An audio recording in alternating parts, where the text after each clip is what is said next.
HNL Rapid True Value is Nationwide time, 5 o'clock. From the Nationwide News Network, comprehensive, incisive, tough. This is Nationwide at 5. Good afternoon, I'm Ricardo Brooks. And I'm Roby Ann Williams. In Nationwide News at this hour, the Education Minister, Dr. Dana Morris-Dixon, is reporting a strong start to the new school year. Minor accidents and driver-related challenges hampered the full rollout of the rural school bus program on Monday. There was actually 53 buses that rolled out and not the full 60 due to some challenges. The JTA President, Mark Malava, concerned about monitoring of students on the rural school buses. St. Andrew High banned specific hairstyles while Calabar High locks out more than 30 boys for dress code breaches. Chairman of the Police Officers Association, SSP Wayne Cameron, removed from his post by the Commissioner. MP-elect for Southeast St. Catherine, Alfred Dawes, pledges inclusive leadership for the Portmore Seat. In news from the rest of the world, CARICOM welcomes draft UN resolution for enhanced security assistance in Haiti. France in fresh political crisis after MPs oust Prime Minister. In headline sports, teenagers dominate Jamaica Table Tennis Association Championships. And later in our broadcast, in our cover story at 5:35, the 2025-2026 academic year began today with schools across the island resuming full face-to-face classes. Education Minister Dr. Dana Morris-Dixon will tell us more about the start of the new school year. In public opinion at 6:26, we'll ask, who should Dr. Andrew Holness appoint as Minister of National Security, Health, Finance and Education? Give us your comments by logging on to our Facebook page, Nationwide News Network, and by tweeting us at Nationwide Radio. You can also message us on WhatsApp at 876-285-5693 or leave a comment on Instagram at Nationwide 90FM. In the nation's business at 6:40, Transport Minister Darrell Vaz says 3 incidents were reported on the first day of the rollout of the rural school bus program. We'll hear from some principals. All these and more as we take you home on air on your mobile, Nationwide 90FM, Nationwide Radio, jm.com, and on the Nationwide app. It's available on the Google Play and the App Store. This Monday afternoon, it's Monday, September 8, 2025.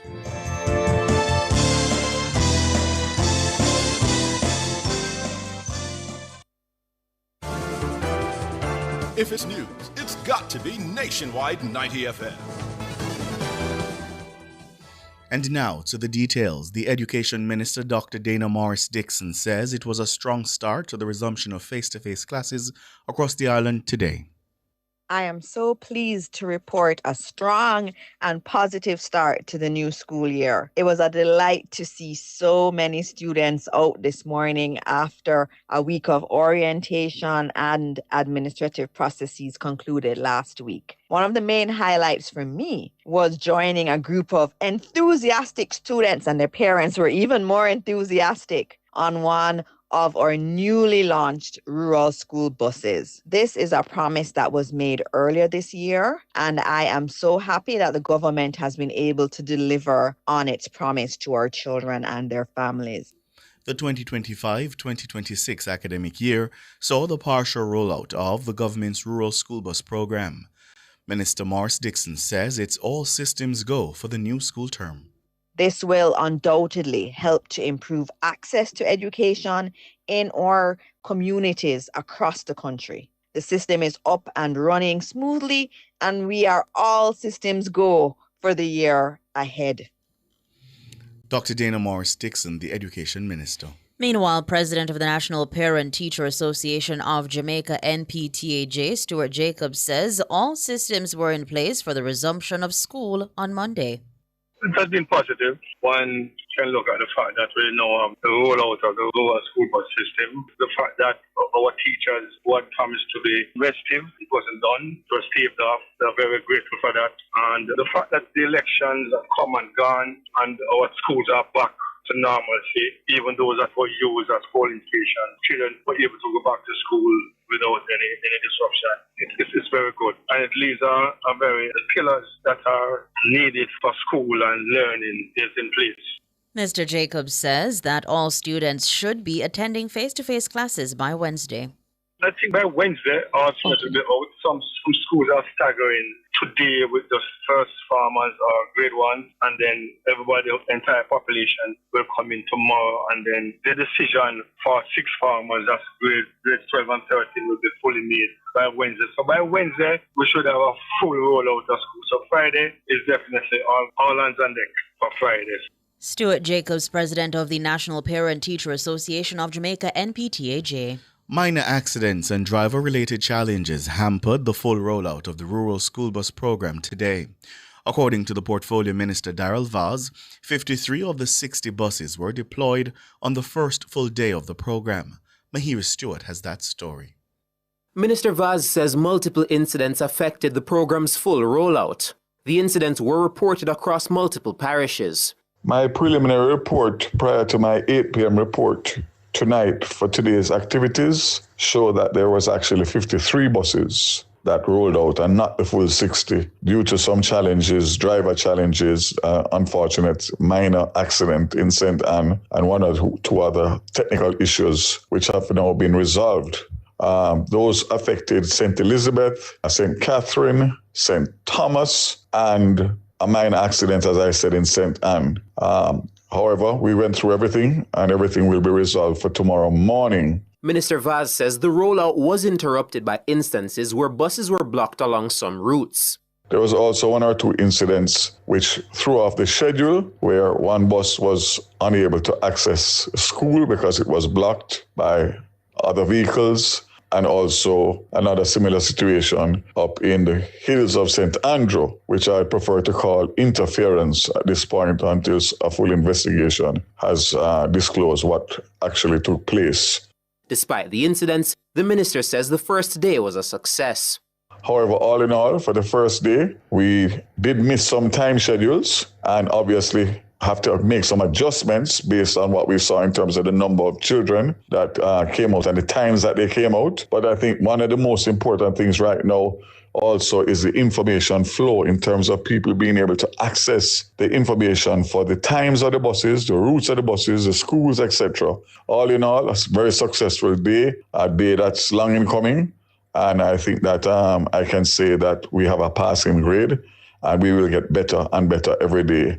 Mahiri Stewart for Nationwide News. President of the Jamaica Teachers Association, JTA, Mark Malava, has raised concerns about monitoring of students while traveling on the rural school bus system. This as the program officially got underway Monday morning. Mr. Malava was speaking on Nationwide this morning. We support the program. There are concerns that we have with respect to how it is that you're going to expand the program. There are concerns that we have in terms of how do you monitor the students effectively and how do you do the timely interventions during those monitoring processes. We are prepared to sit with the Ministry of Education. As a matter of fact, we have a meeting scheduled sometime this week. Mm-hmm. It's a matter that I intend to raise in terms of what our concerns are and, have that deliberation as to how it is that we can make our contribution to improving the system.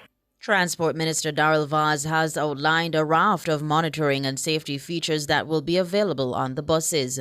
These include GPS tracking accessible by parents, speed limiters, surveillance cameras, geofencing, and a cashless payment system. But Mr. Malava is questioning the effectiveness of the features. Yes, we are aware of those things, and as to the extent in which they will be effective is another matter. There have been occasions, for example, where acts of indiscipline raise its ugly head in terms of student violence, that sort of thing. Bringing the students into a cramped space may very well ignite certain fires that we do not want to ignite. But how is it that we are able to effectively monitor and do the timely interventions to get security forces, for example, onto those scenes to treat those acts of indiscipline, especially when it reaches a high level in terms of violence? Mark Malava, president of the Jamaica Teachers Association, JTA. Still on the first day of school, the administration of St. Andrew High School for Girls is coming under fire online for a policy banning the wearing of edges on the school campus.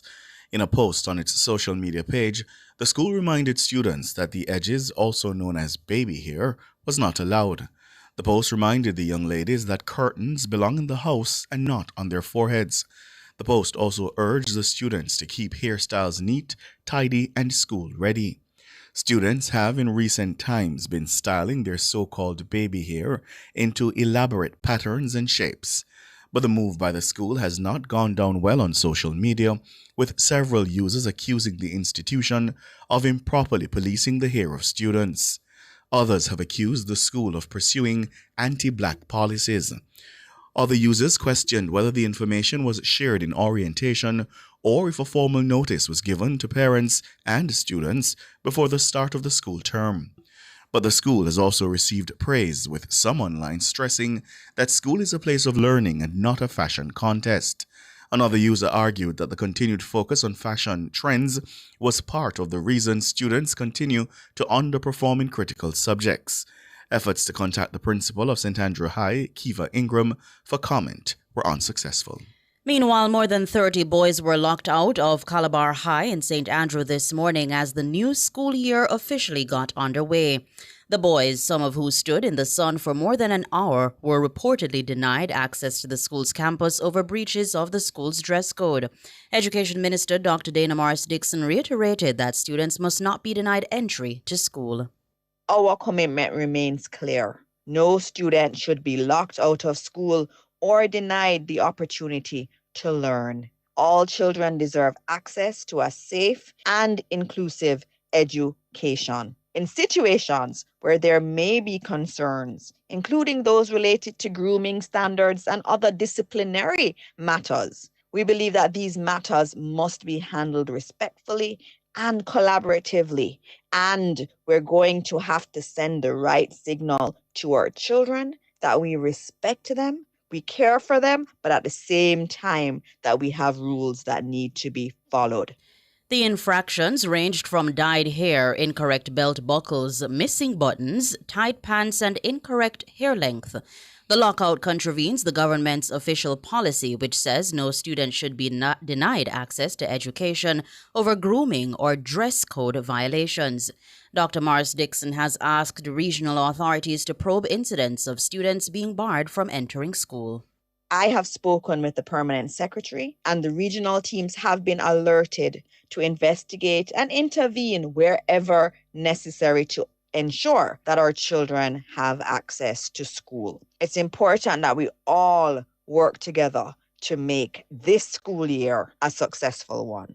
Dana Morris-Dixon, Education Minister. The Development Bank of Jamaica, the DBJ, has rolled out a new $2 billion financing facility aimed at helping micro, small, and medium-sized enterprises, MSMEs, modernize, scale, and compete more effectively in key industries. The initiative, branded Opportunities for Resilient Businesses, Innovation and Transformation Orbit, will provide affordable loans of up to $30 million per enterprise at an 8% interest rate. Priority sectors include agriculture, manufacturing, health, and the creative industries, with a focus on equipment financing and productivity growth. The managing director of the DBJ, Dr. David Lau, said Orbit reflects the bank's commitment to unlocking capital access from MSMEs. The facility incorporates a blended finance model, working through the DBJ's approved financial institutions to deliver loans. Repayment periods of up to 10 years are available, while MSMEs will also benefit from partial collateral guarantees through the bank's Credit Enhancement Fund. This covers up to 90% of loan values. Beyond financing, Orbit is paired with DBJ's enterprise development and technical assistance programs, such as the Energy Audit Grant for businesses seeking greater energy efficiency. With its $2 billion allocation, Orbit is expected to strengthen value chains, improve production capacity, and enhance resilience among ambitious MSMEs across Jamaica. You're listening to the news on Nationwide at 5. We'll have more after these.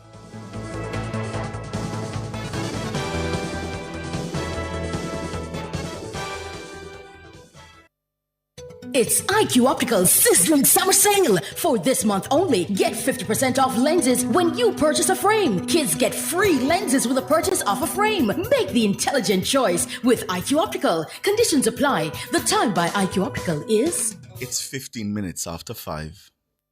Rentokil Initial offers air purification solutions with triple filtration and unique auto-sensing capabilities that neutralizes malodor and replaces it with clean air. Call Rentokil Initial at 926-4236 for more details. The temperature by Rentokil is 32 degrees Celsius in Kingston, 31 out west in Montego Bay. If a hurricane mash up your house tomorrow, would your insurance fully cover it? Many Jamaicans are underinsured and don't even know it. One hurricane, and they could be paying millions out of pocket. BCIC's free property valuation tool is here to help everyone update their home's rebuilding cost. Plus, when you update your sum insured with BCIC, you'll get $5 million in free contents insurance and up to 12 months to pay. Visit bciconline.com.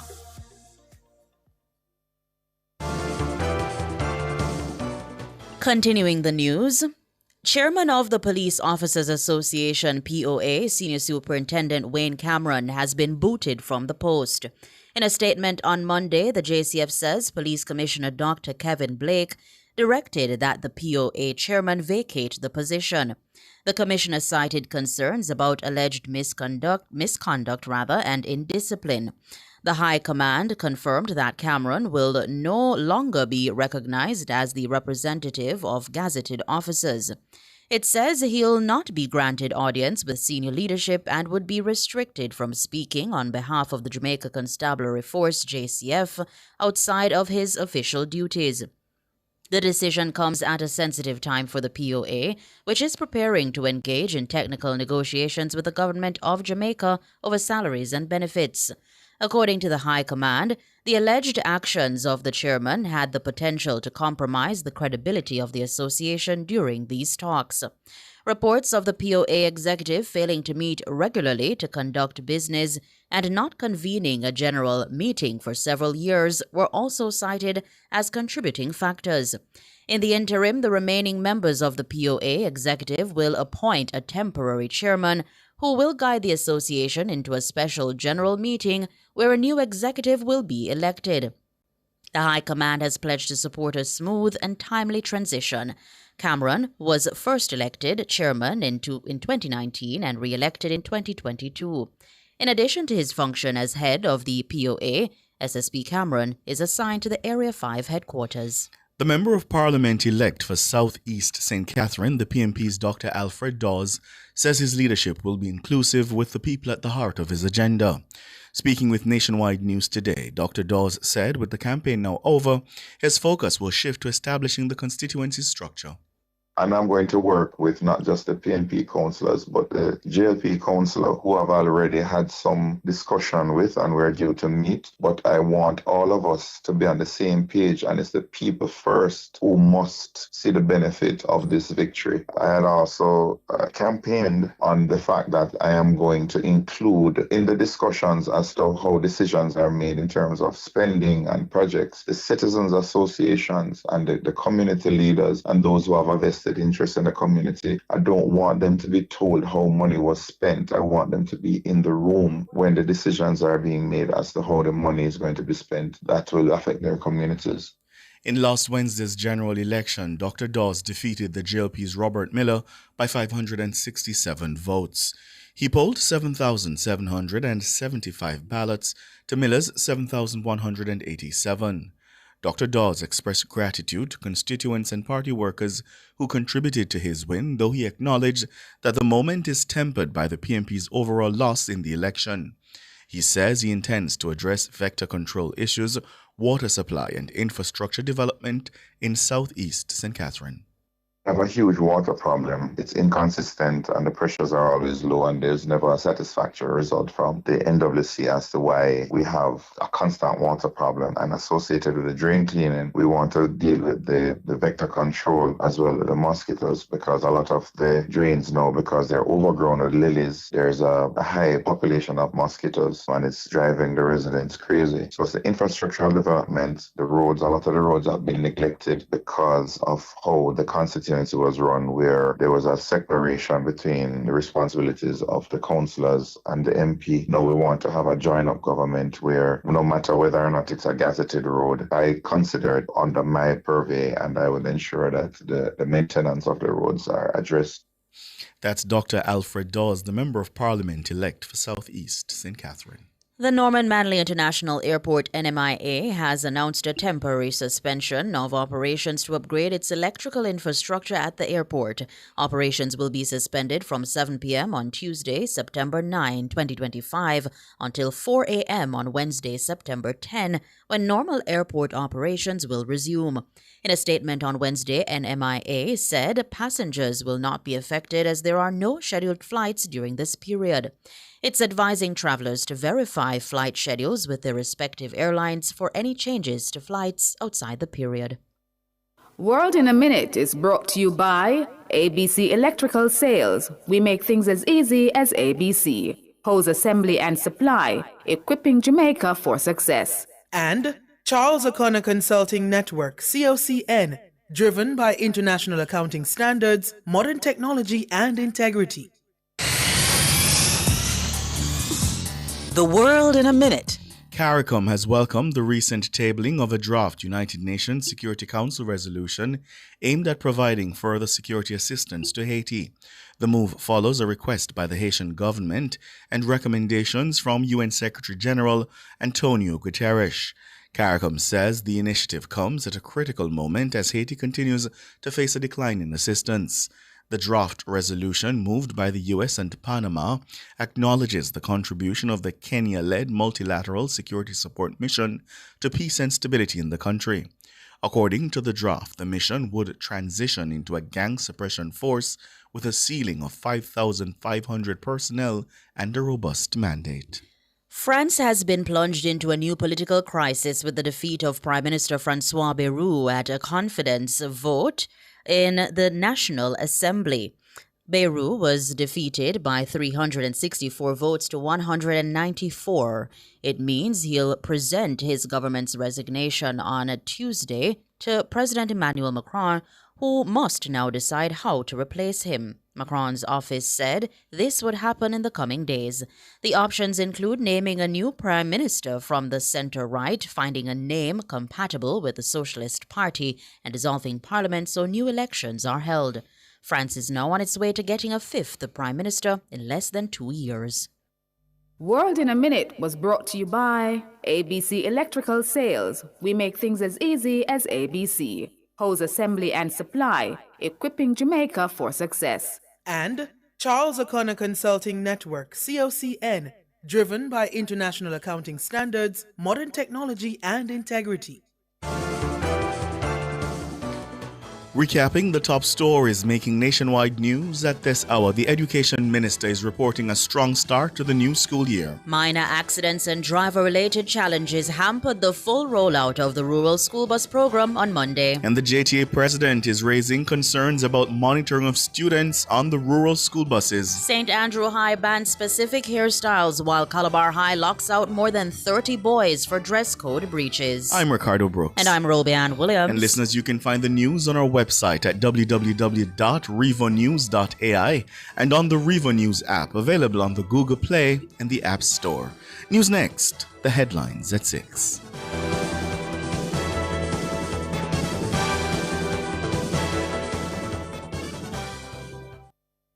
Commercial spaces for you.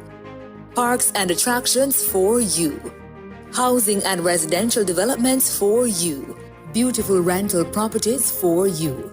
Improving quality of life through infrastructure development across Jamaica for you. The Urban Development Corporation, making development happen for you. Brought to you by the Urban Development Corporation. UDC for you.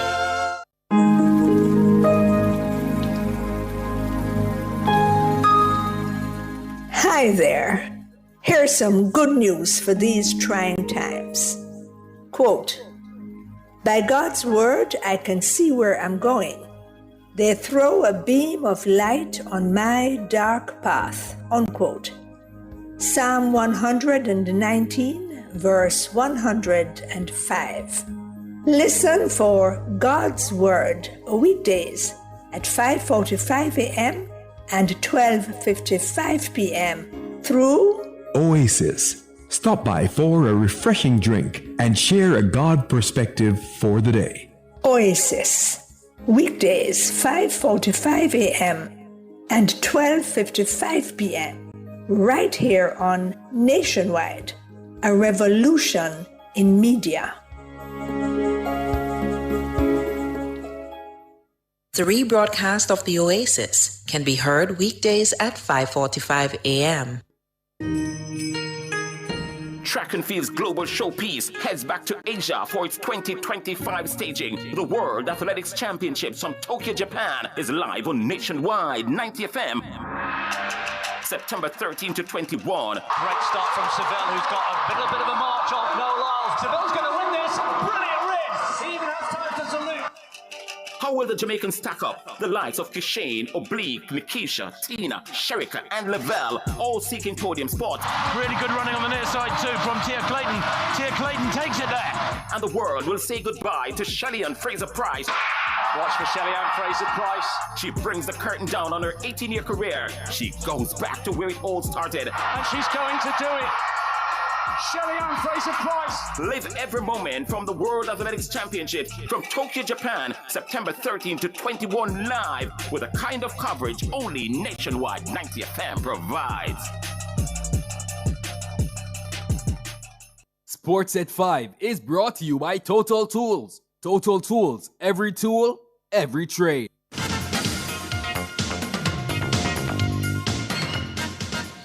Good afternoon with your sports report. I am Alric Swiby. We kick things off with some football as Steve McLaren, head coach of Jamaica's national senior men's football team, has labelled Trinidad and Tobago as a dangerous opponent ahead of the CONCACAF World Cup qualifying action at the National Stadium on Tuesday at 7 p.m.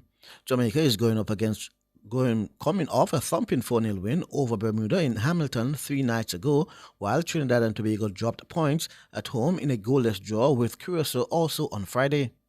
They're certainly improving under Dwight York, and we've played them 3 times already, so we know each other very well. And it'll be a hard game, tough game. I watched their game against Curacao. They should have won. They played very well. Dangerous opponent. Jamal Waite, who takes up the starting role between the sticks in the absence of captain Andre Blake, says there's no need for him to put additional pressure on himself heading into another crucial clash. The same preparation for me as if I was at my club, just preparing mentally and physically for the game. Obviously, you never know what could happen coming here with Andre, and I always got to be ready, to play, and did that well against Bermuda, and got to do it again. But it's just being able to step up in those moments when I'm called on. I mean, there's no need for me to to put extra pressure on myself. Like I said, it's another game, just preparing for the game and going out there and executing the game plan and just giving my best to help the team win. Jamali Waite. Now to gymnastics, as Jamaica's 5-member gymnastics team delivered a sensational performance at the Central American and Caribbean Gymnastics Championships over the weekend, walking away with an impressive 19-medal haul in Honduras.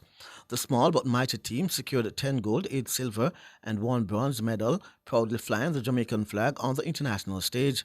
Early in the competition, Jabari Grant and Sheila Price got things off to a strong start by claiming 5 medals between them.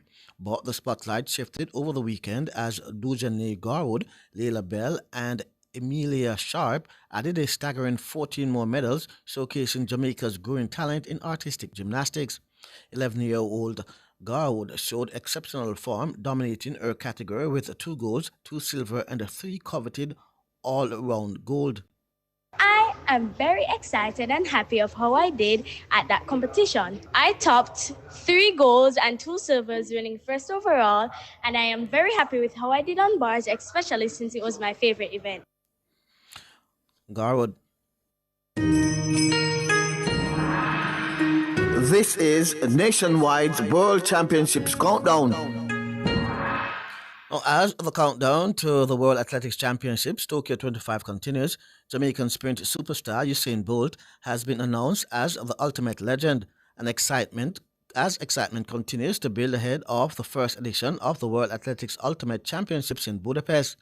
The Ultimate Championships, to be held for the first time from September 11 to 13, 2026, will help to take the sport to another level, as Bolt did in the sprint during an incredible career that saw him break multiple world records, claim 19 senior global titles, and provide countless iconic moments on the track. In his role as the one and only Ultimate Legend, Bolt will collaborate with World Athletics in the promotion of the new global season-ending championships that will see the world's top-ranked track and field athletes compete head-to-head to decide who is truly the best on the planet. Bolt's unveiling as the Ultimate Legend follows the announcement last month of world pole vault record holder Mondo Duplantis as the inaugural Ultimate Star. It marks the first time that Bolt has stepped into such an athletic role as he uses his passion for and status within the sport to promote the new event to the world. That was Nationwide's World Championship Countdown. I'm Alex Swiby, and that's your sports.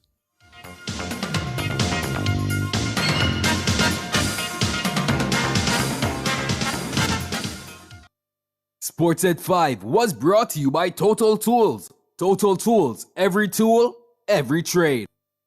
Cubby's Baby Wipes is ideal for your baby's delicate skin, infused with vitamin E and aloe vera, and available for home or on the go. The time by Cubby's Baby Wipes is 5:31. From Kingston to the world, from Montego Bay to new adventures, and from Ocho Rios to endless possibilities. Wherever you're headed, we will proudly take you there. Jamaica's airport, your global gateway. The temperature brought to you by the Airports Authority of Jamaica is 32 degrees Celsius in City Kingston and 31 in Montego Bay. We are the best at what we do. At Hose Assembly and Supply Limited, we supply hose fittings and tools. We guarantee we can't be beaten when price and quality are combined. You brand us the Hose and Tool Boss because we deliver the most effective industrial solutions. Come in and experience the joy of shopping with Hose Assembly and Supply Limited. Call us 876-923-3936 or visit 173 Hagley Park Road, 2 Charlesworth Crescent or Montego Bay Trade Center. Hose Assembly and Supply Limited. More than just hoses. Now open every Sunday. This is the World Championships Athletes Profile.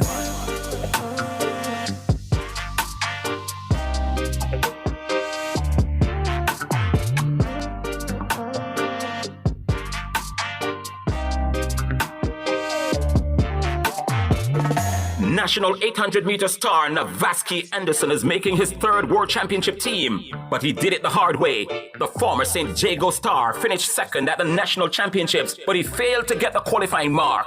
However, it didn't take him long to achieve it.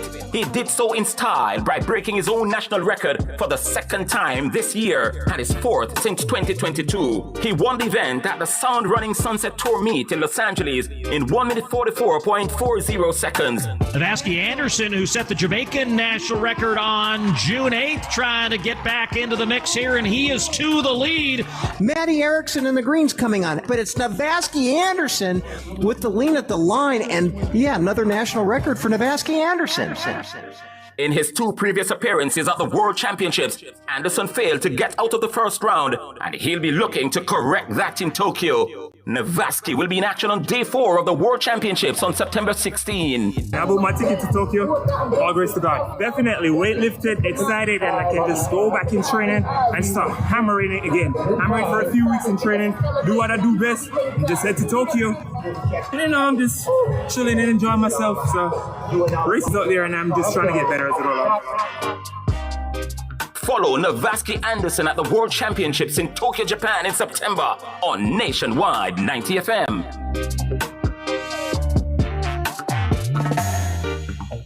That was the World Championships Athletes Profile.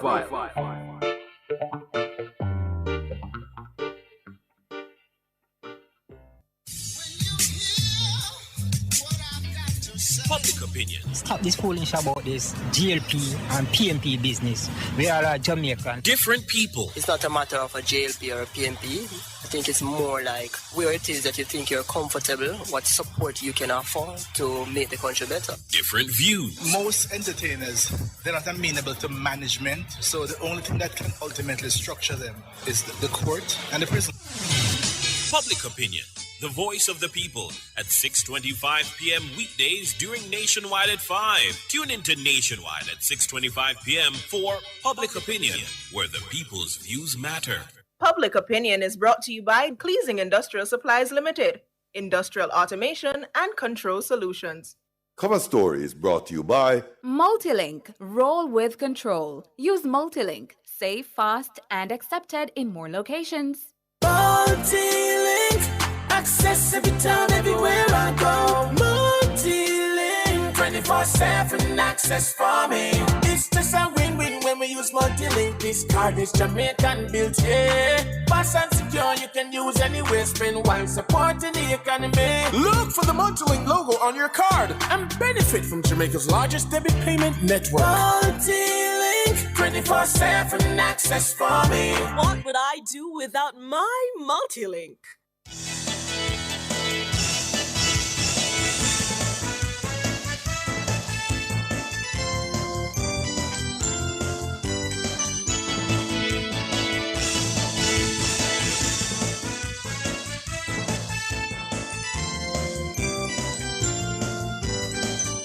Good afternoon. Thank you so much for joining us here Nationwide at 5.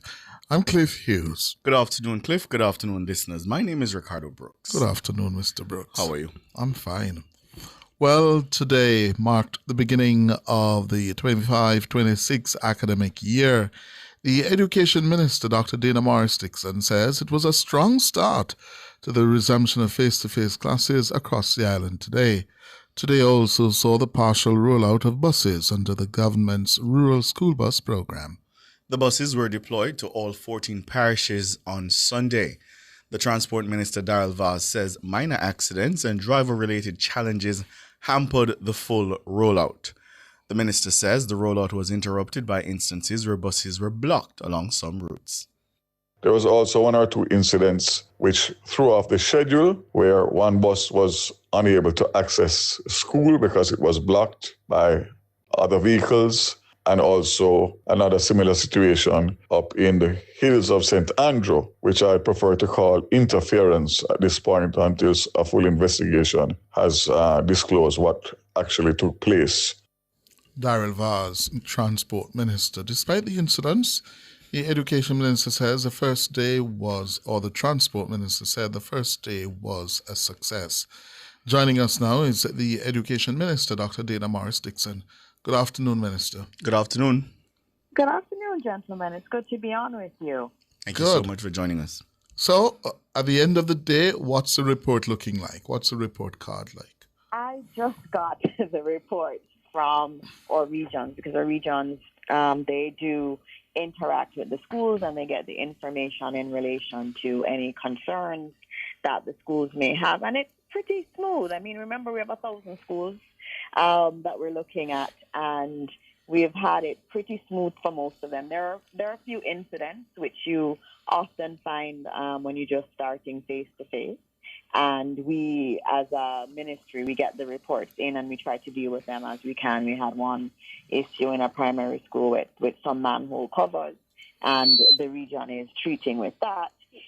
We also had some concerns re-grooming, which is a perennial issue, which the ministry and the regional teams are working with the schools in relation to that. But in terms of attendance, we had our students out at school. We had our teachers out at school. We had about 88% of all schools reporting in the system that we have, which took attendance this morning at 10 o'clock. And that showed that we had healthy attendance across the board. We're waiting for the other schools to send in their data so that we have a clearer picture in terms of the first day of school and attendance for that first day. Yeah. Minister, I want to take you to the matter of grooming and the locking out of students, because let me just understand. The government's policy, do principals have the option of opting out of it? No. We have government rules are the government to all schools. And the locking out of children is something that is not allowed.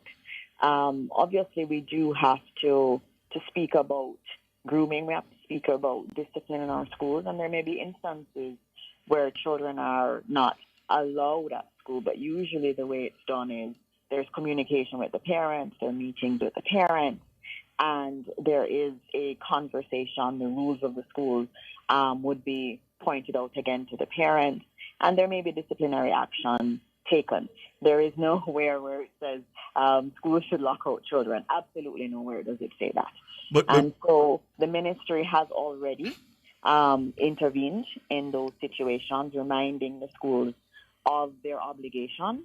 And the reality is, if you have a child who a parent sent to school and they're locked out, what are they doing all day long? They're roaming. What happens to them if anything happens to them? That's on us. And so we have to really look at it, and I understand the need to maintain discipline in our schools, but we also have to look at how we actually go about instilling discipline in our children. And we have to keep our children safe. And I'm happy for the clarification, Minister, because I'm wondering if it's not now time for more than just a reminder. We have principals who are now openly defying the government's policy and essentially thumbing their nose at the education ministry. And this has been going on now for years. Every single year, no matter who the education minister is, we hear the reminder that the policy says not to lock out students. And like clockwork, they lock them out. Doesn't it mean they're disregarding the authority of the minister and the ministry? Well, I think sometimes they need to be reminded, their boards need to be reminded of what the policy is, and we do have to take strong action. And I think today the ministry has done some very strong things. We don't necessarily speak to them in the public because we do try to take care of them directly with the principal and with the board chairs. And there will be even more work that's been done. I mean, we've gone as far as to make contact with the children's advocate, do further sensitization with the schools in relation to their obligations to children who are in their care. And we will continue to do that. And as we do this round of sensitization, afterwards we're going to have to take strong action because it's not fair to our children at all. It's about learning. Our school is a learning environment. And I tell you, I'm extremely conservative in this way. We must maintain discipline on our campuses. But at the same time, we need to make sure that our children are safe. And there are established procedures where we deal with children who may have acted against the rules of the schools. And we have to work within those parameters. And our boards and our schools are obligated to maintain discipline, but it must be done within a context that has been sanctioned by the government. You said today the government took strong action, as in incidents relating to today, or what? Yes, no, we did. So we heard the reports, and remember that we don't just hear it from you on the radio. Parents do call to the ministry, and they do express their concerns, and the ministry team also monitors the radio stations and monitors social media, and you can actually pick up where there are issues. And our regional directors were very proactive today, where we found any concerns anywhere, we would reach out proactively and ask what is happening here. Can we get a report? Because schools are also required to give a report in instances like this. We've already launched investigations into some of the actions that we saw being reported in the media. And so I can tell you, once we get those reports in from our regions in terms of what happened, what transpired, and whether or not it broke our rules, we'll then take action from there. But let's get the reports in, and those have been requested. One of the other issues that usually come up around this time, Minister, is whether the subventions have been sent to the schools on time. Where are we this afternoon with that? Oh, we were early.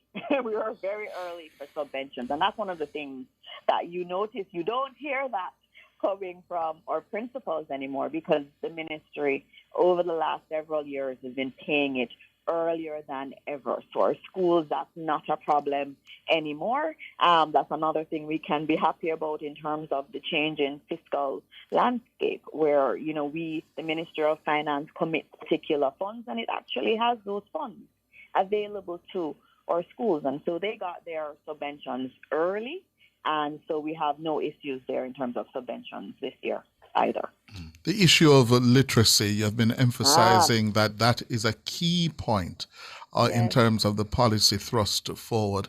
But then I heard the JTA president saying this morning, it's good to say so, but have you followed through in terms of delivering the resources to the schools? After the break, I want you to respond to that. We're up on a break. Stay with us.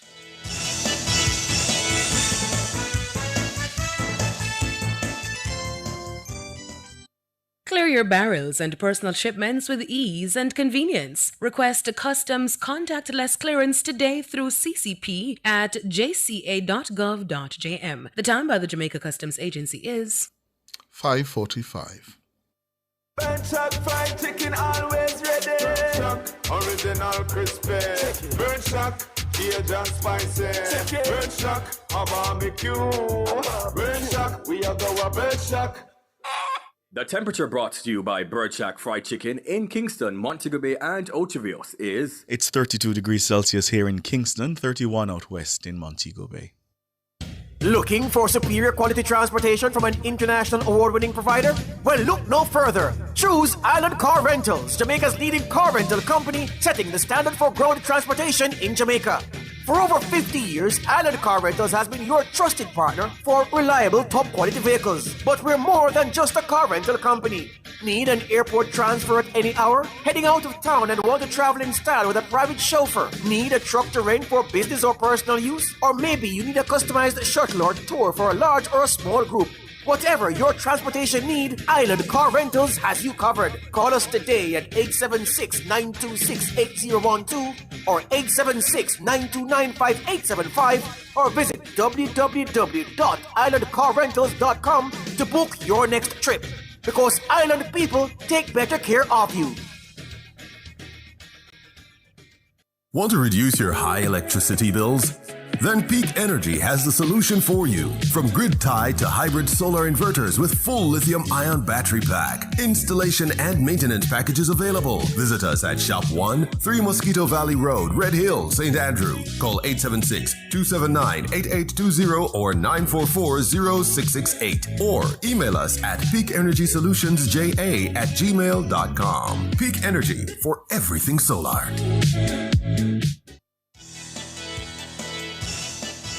13 minutes going up to 6 o'clock. We're inside the cover story looking at the first day back with the new academic school year. Well, we have with us the Education Minister, Dana Morris Dixon, Dr. Dana Morris Dixon. And I was saying to you, Minister, you have made it clear the policy thrust of the government, in certainly one respect, literacy, a key point. But then I heard the JTA president this morning, Mark Malava, saying, listen, that is good talk, but not necessarily resources being provided to deliver on that policy thrust. How do you respond? You have been talking, but not delivering the financing? No, I think he knows. He knows too that we've been doing it because we've said very publicly that we are timetabling reading for grades 1 to 3. That has been implemented. That starts today. In addition to that, we've also done training for all grade 1 to 3 teachers across the entire country on our new literacy program.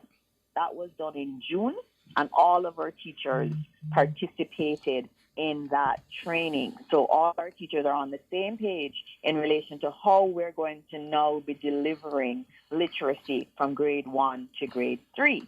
And we haven't stopped there either. We also created storybooks for our children because, you know, it's one thing to timetable reading. You're not going to become a reader if you don't have actual books to read. And so in the ministry, we've actually spent quite a bit of money to print books for every child from grade 1 to grade 3 so that as we've timetabled the reading, as we've trained the teachers to deliver the new reading program, they actually have new material. And we have our literacy specialists going out to our schools, especially those that need additional support in relation to literacy. And we haven't even stopped there. We do know that we have an issue with our children in high school not being literate. And so what we have instructed our high schools is that if you have children in your school that are not literate, we do not expect you to be teaching them 12 and 13 subjects. We have alternative timetables where you can have more focus on literacy. So don't start the entire syllabus for every subject. Let's focus on getting the children literate and then you can layer on other subjects. So there's a lot of work that has happened, and I know the president of JTA knows all of this, and so I'm very happy to say that it is just definitely not just talk. There's a lot of work that has gone into this new thrust.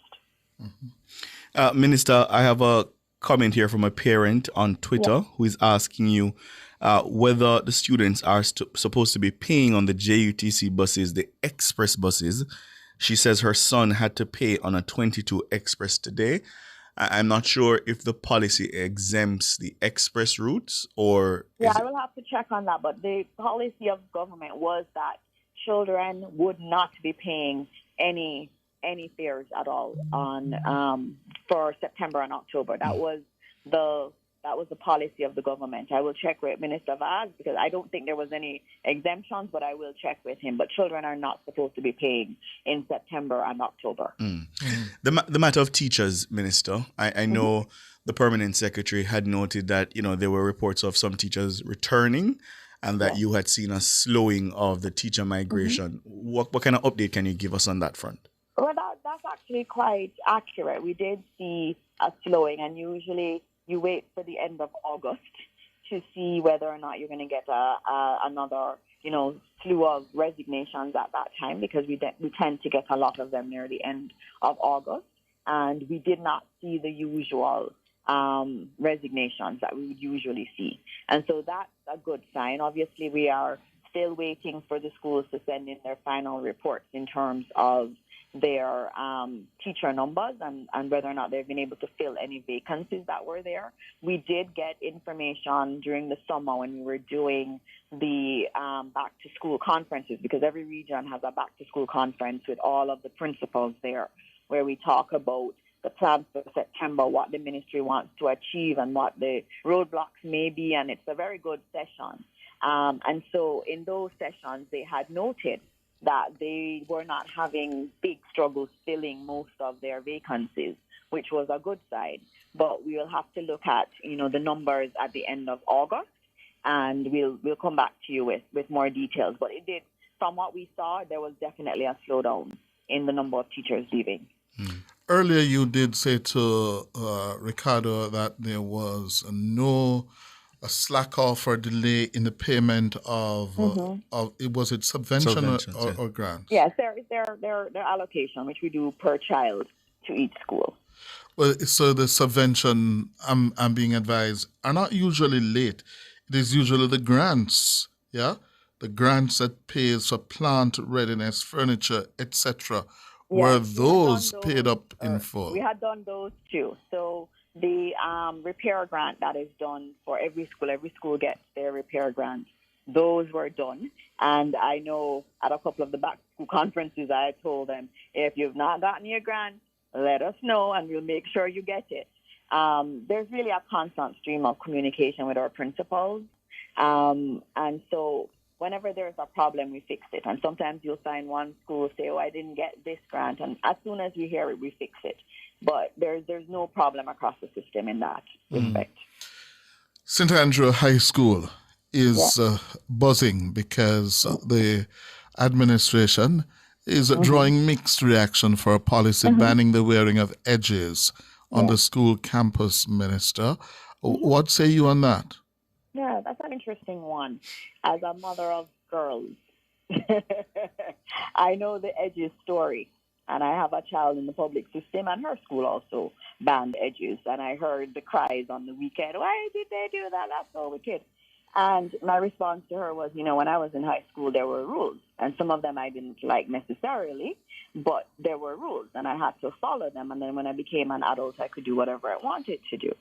And in terms of grooming, the grooming area is one that a lot of people have views on. And I know for me as a black woman with natural hair, you keep hearing, look at the minister's hair. Well, my hair wasn't like this in high school. I had to follow the rules of my school. And I'm glad that my school has evolved over time in terms of its rules. But we do have to have rules in our schools. And the good thing is, one of the most important things for me going forward, if I'm still in this ministry, will be a grooming policy that is shared with the entire Jamaica. There's a lot of work that has already gone into an updated grooming policy with even the Attorney General's Chambers Act to weigh in to make sure that it's not discriminatory in any fashion. And I think we are nearing the end. All of the relevant ministries have looked at it and have given some comments. There are a few more that we need to get in.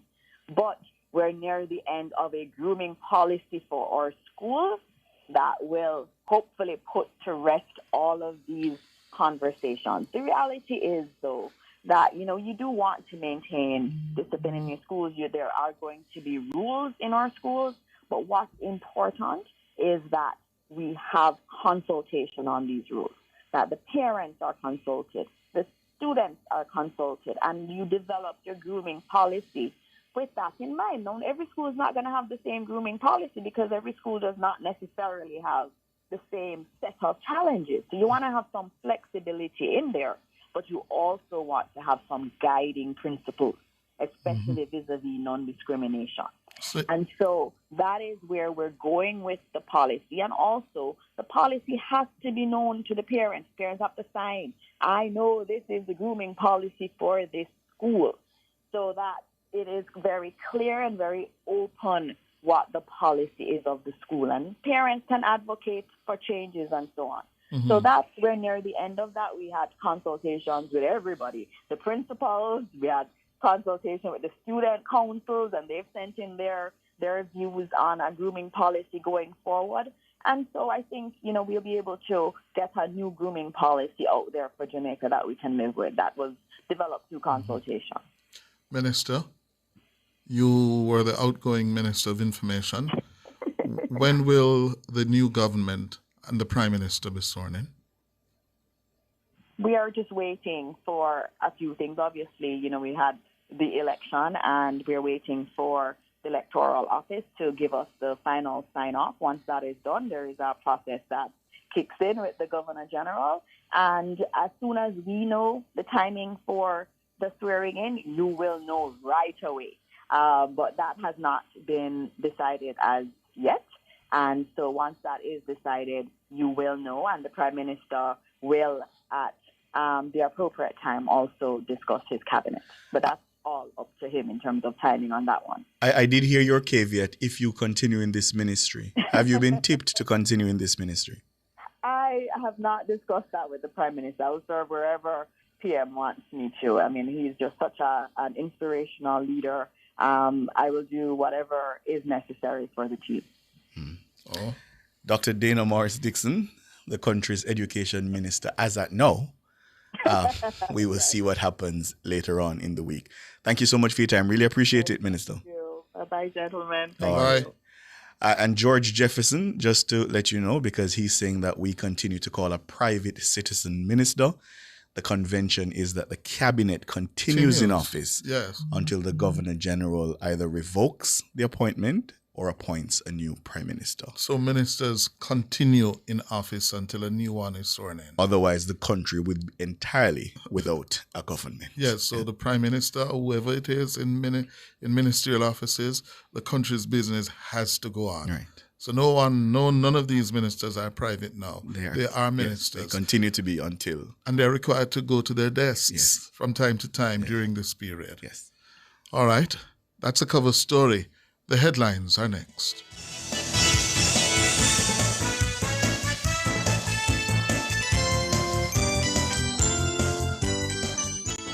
Cover story was brought to you by Multilink. Roll with control. Use Multilink. Safe, fast, and accepted in more locations.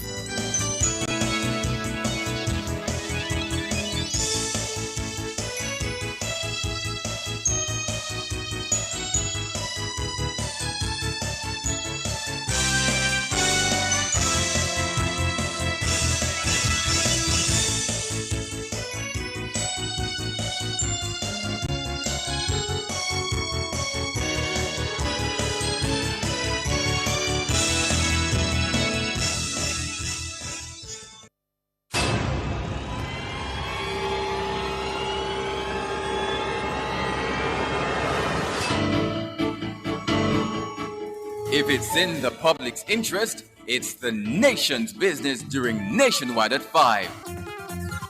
The nation's business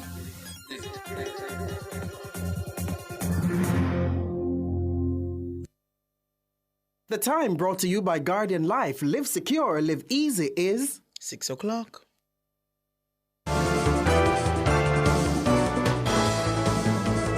Nationwide headlines at 6. Good evening. With the headlines at 6, I'm Norige Banton. Education Minister Dr. Dana Morris Dixon says it was a strong start to the resumption of face-to-face classes across the island today. I am so pleased to report a strong and positive start to the new school year. It was a delight to see so many students out this morning after a week of orientation and administrative processes concluded last week. One of the main highlights for me was joining a group of enthusiastic students, and their parents were even more enthusiastic, on one of our newly launched rural school buses. This is a promise that was made earlier this year, and I am so happy that the government has been able to deliver on its promise to our children and their families. The 2025-2026 academic year also saw the partial rollout of the government's rural school bus program. Morris Dixon says it's all systems go for the new school term.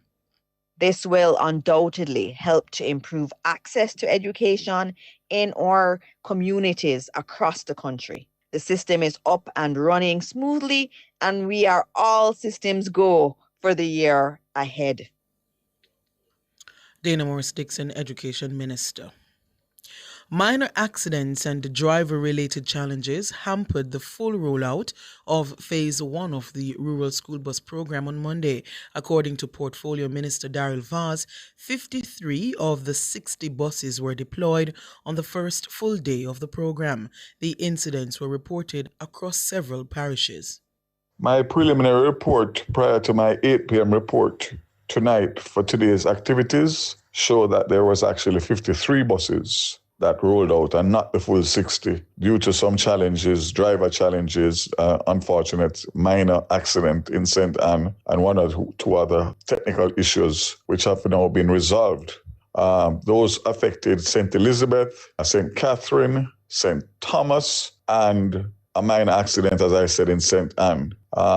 However, we went through everything and everything will be resolved for tomorrow morning. Minister Vaz says the rollout was interrupted by instances where buses were blocked along some routes.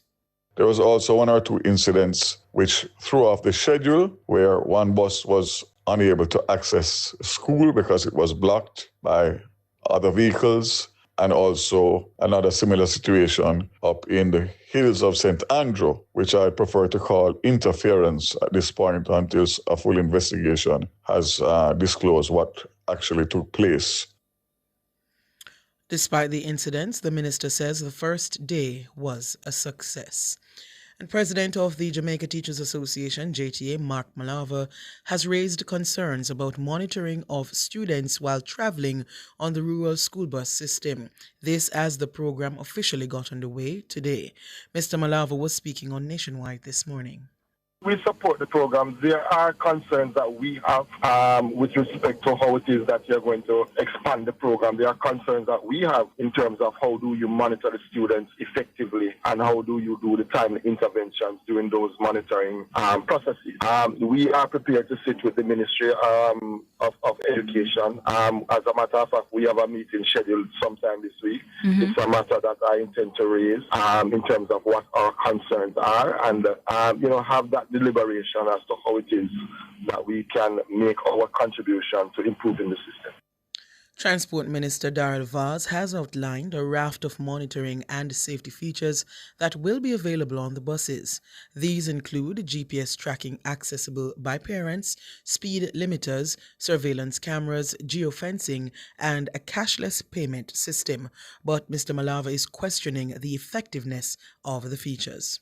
Yes, we are aware of those things, and to the extent in which they will be effective is another matter. There have been occasions, for example, where acts of indiscipline raise its ugly head in terms of student violence, that sort of thing. Bringing the students into a cramped space may very well ignite certain fires that we do not want to ignite. But how is it that we are able to effectively monitor and do the timely interventions to get security forces, for example, onto those scenes to treat those acts of indiscipline, especially when it reaches a high level in terms of violence.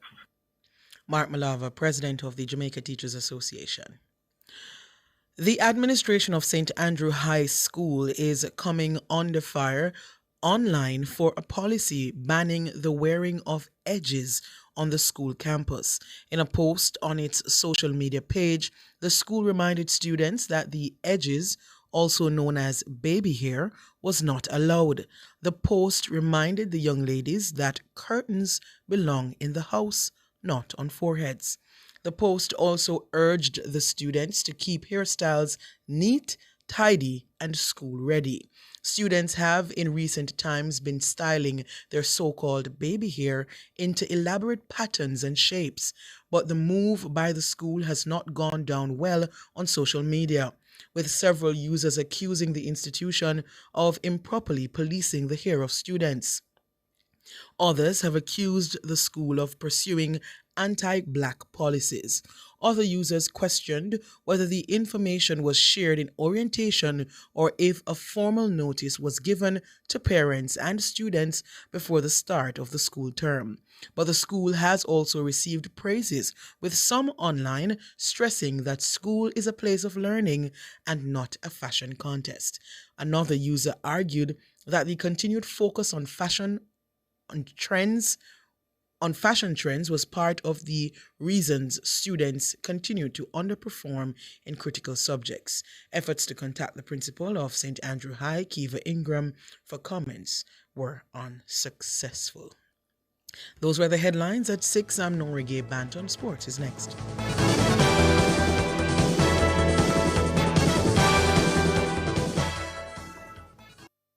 The wait is over. Spark is coming to you. Across Jamaica, we'll be fixing 10 roads per constituency. Over 100 roads will be fixed by September and 630 roads overall. This is real action, real improvement, real results. Every Jamaican deserves safer, stronger roads. Spark, the next chapter in Jamaica's infrastructure development. Enough power tool, big to small. Chaka my figure dig the wall. Our Total Tools. Beat back a figure trim the lawn. We have everything your job demand. Total Tools. We rent them, sell them and fix them. Also give Total Tools a call. When I say home improvement, landscape construction, or Total Tools are your option. Home improvement, landscape construction, Total Tools are your option. Total Tools, located at 102 Main Street, Ocho Rios, 34 Slibe Road, Kingston. And lot C6 Jacksaw, St. Anne's Bay. Call us today. This is the World Championships Athletes Profile.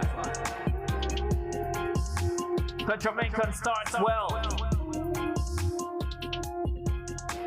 Here's Shanika Ricketts, silver medalist. This is round one for Ricketts, who hit the board really well.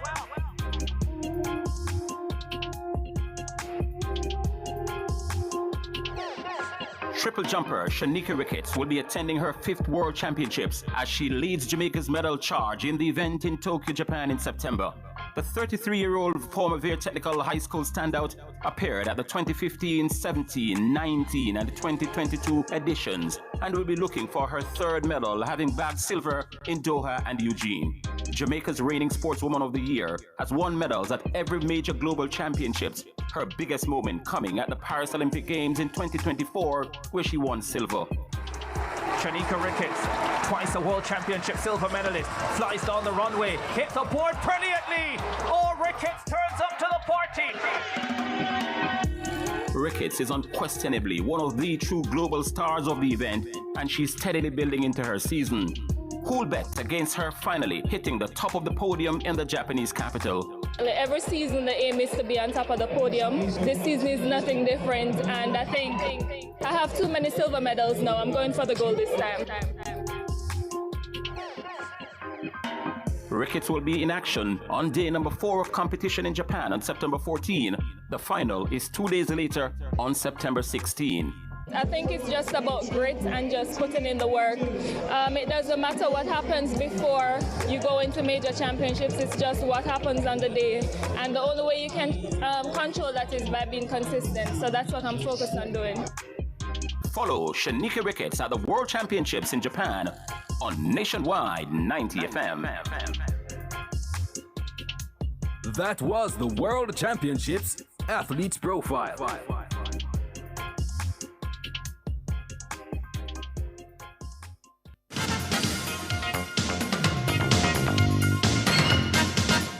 Good evening with your sports report. I am Alric Swaby. We start with footballer Steve McLaren, head coach of Jamaica's national senior men's football team, has labelled Trinidad and Tobago as a dangerous opponent ahead of the CONCACAF World Cup qualifying action at the National Stadium on Tuesday at 7 p.m.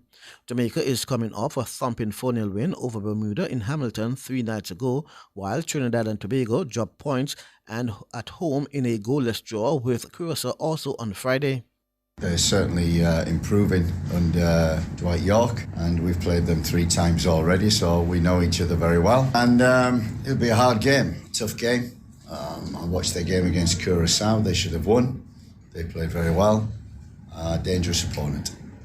Jamal Wade, who takes up the starting role between the sticks in the absence of Captain Andre Blake, says there's no need for him to put additional pressure on himself heading into another crucial clash.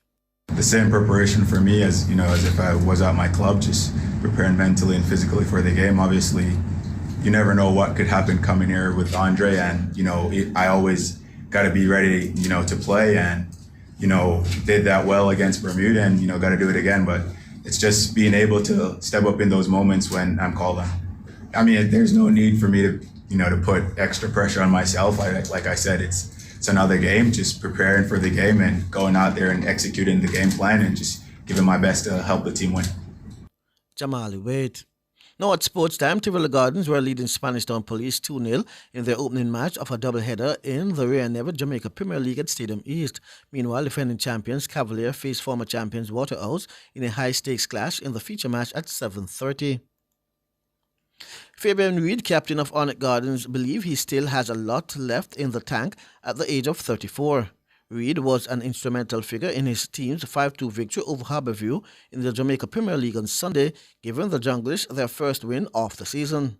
I really watch the time, but I know I can do a whole heap more. You understand? As I say, I have to just work on my body, you understand? I have to take care of my body, get my rest proper, you understand? So I can last long in the season. So that I have to just work on if I can get goals. Because goals coming out here can depend on me for getting goals.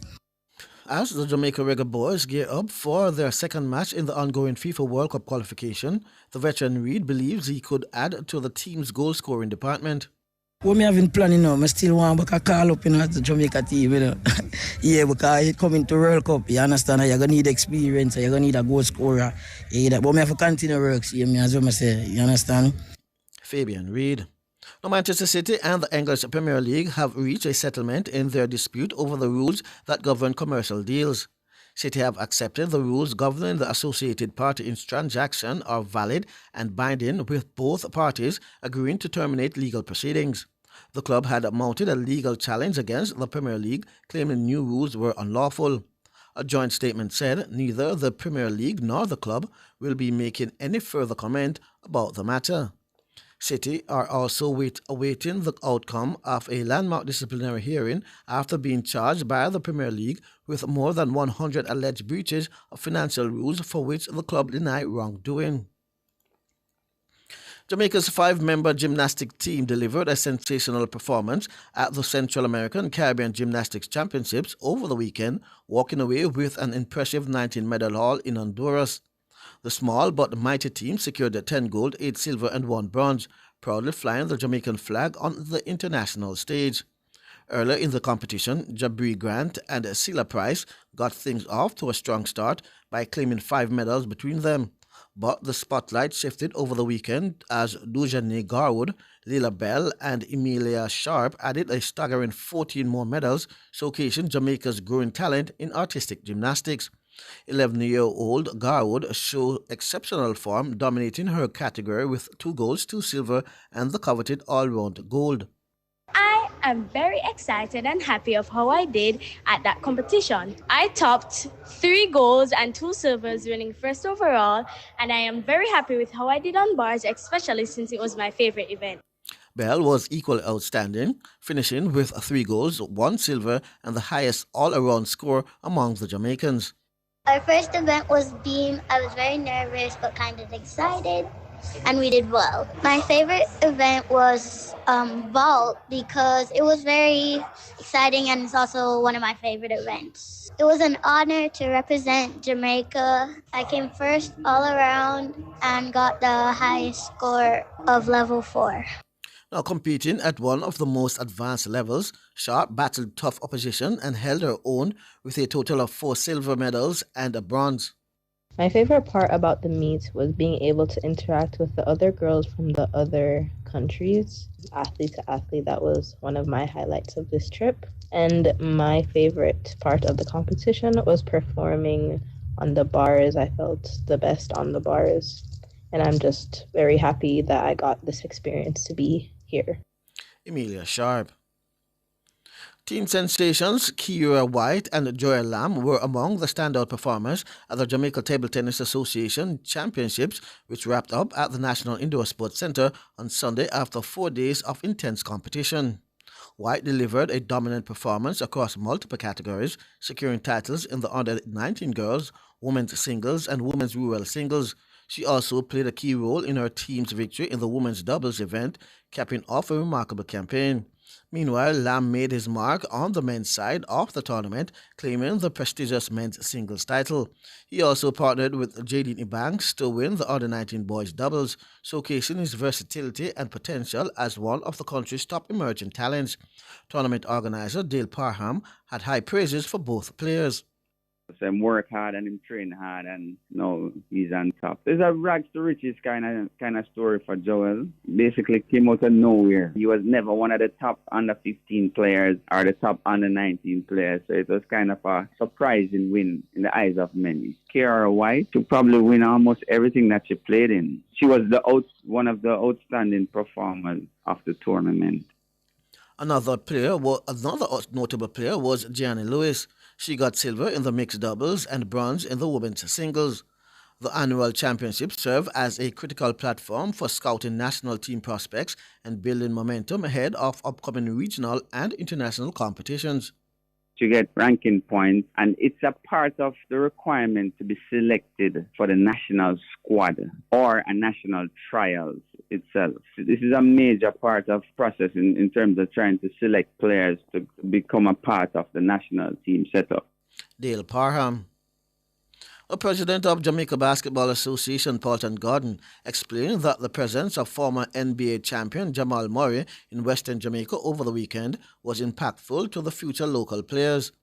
Well, you could see that the youngsters were excited about Jamal's visit. We had approximately 380 young basketball players who were engaged over the weekend. So in terms of numbers, we got the numbers that we were anticipating.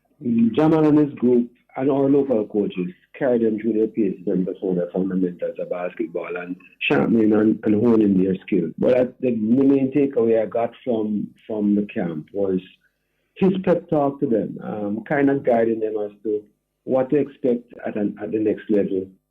The Denver Nugget guard not only taught the youngsters fundamental drills on the court, but also spent time sharing what is required to make it to the NBA level.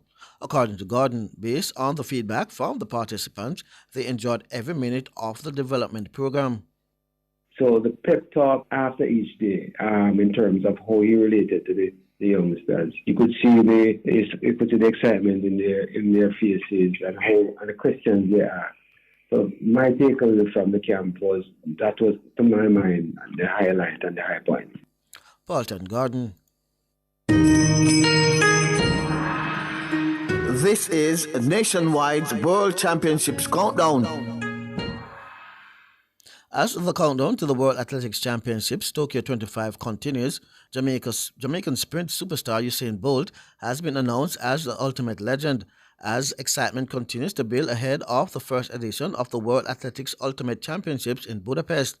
The Ultimate Championships, to be held for the first time from September 11 to 13, 2026, will help to take the sport to another level, as Bolt did in the sprint during an incredible career that saw him break multiple world records, claim 19 senior global titles, and provided countless iconic moments on the track.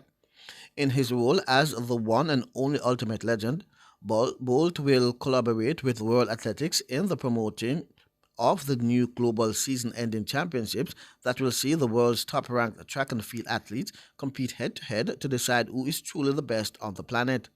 Bolt's unveiling as the Ultimate Legend follows the announcement last month of world pole vault record holder Mondo Duplantis as the inaugural Ultimate Star. It marks the first time that Bolt has stepped into such an athletics role, as he uses his passion for this and status within the sport to promote the new event to the world. That was Nationwide's World Championship Countdown. I'm Alex Swiby, and that's your sports.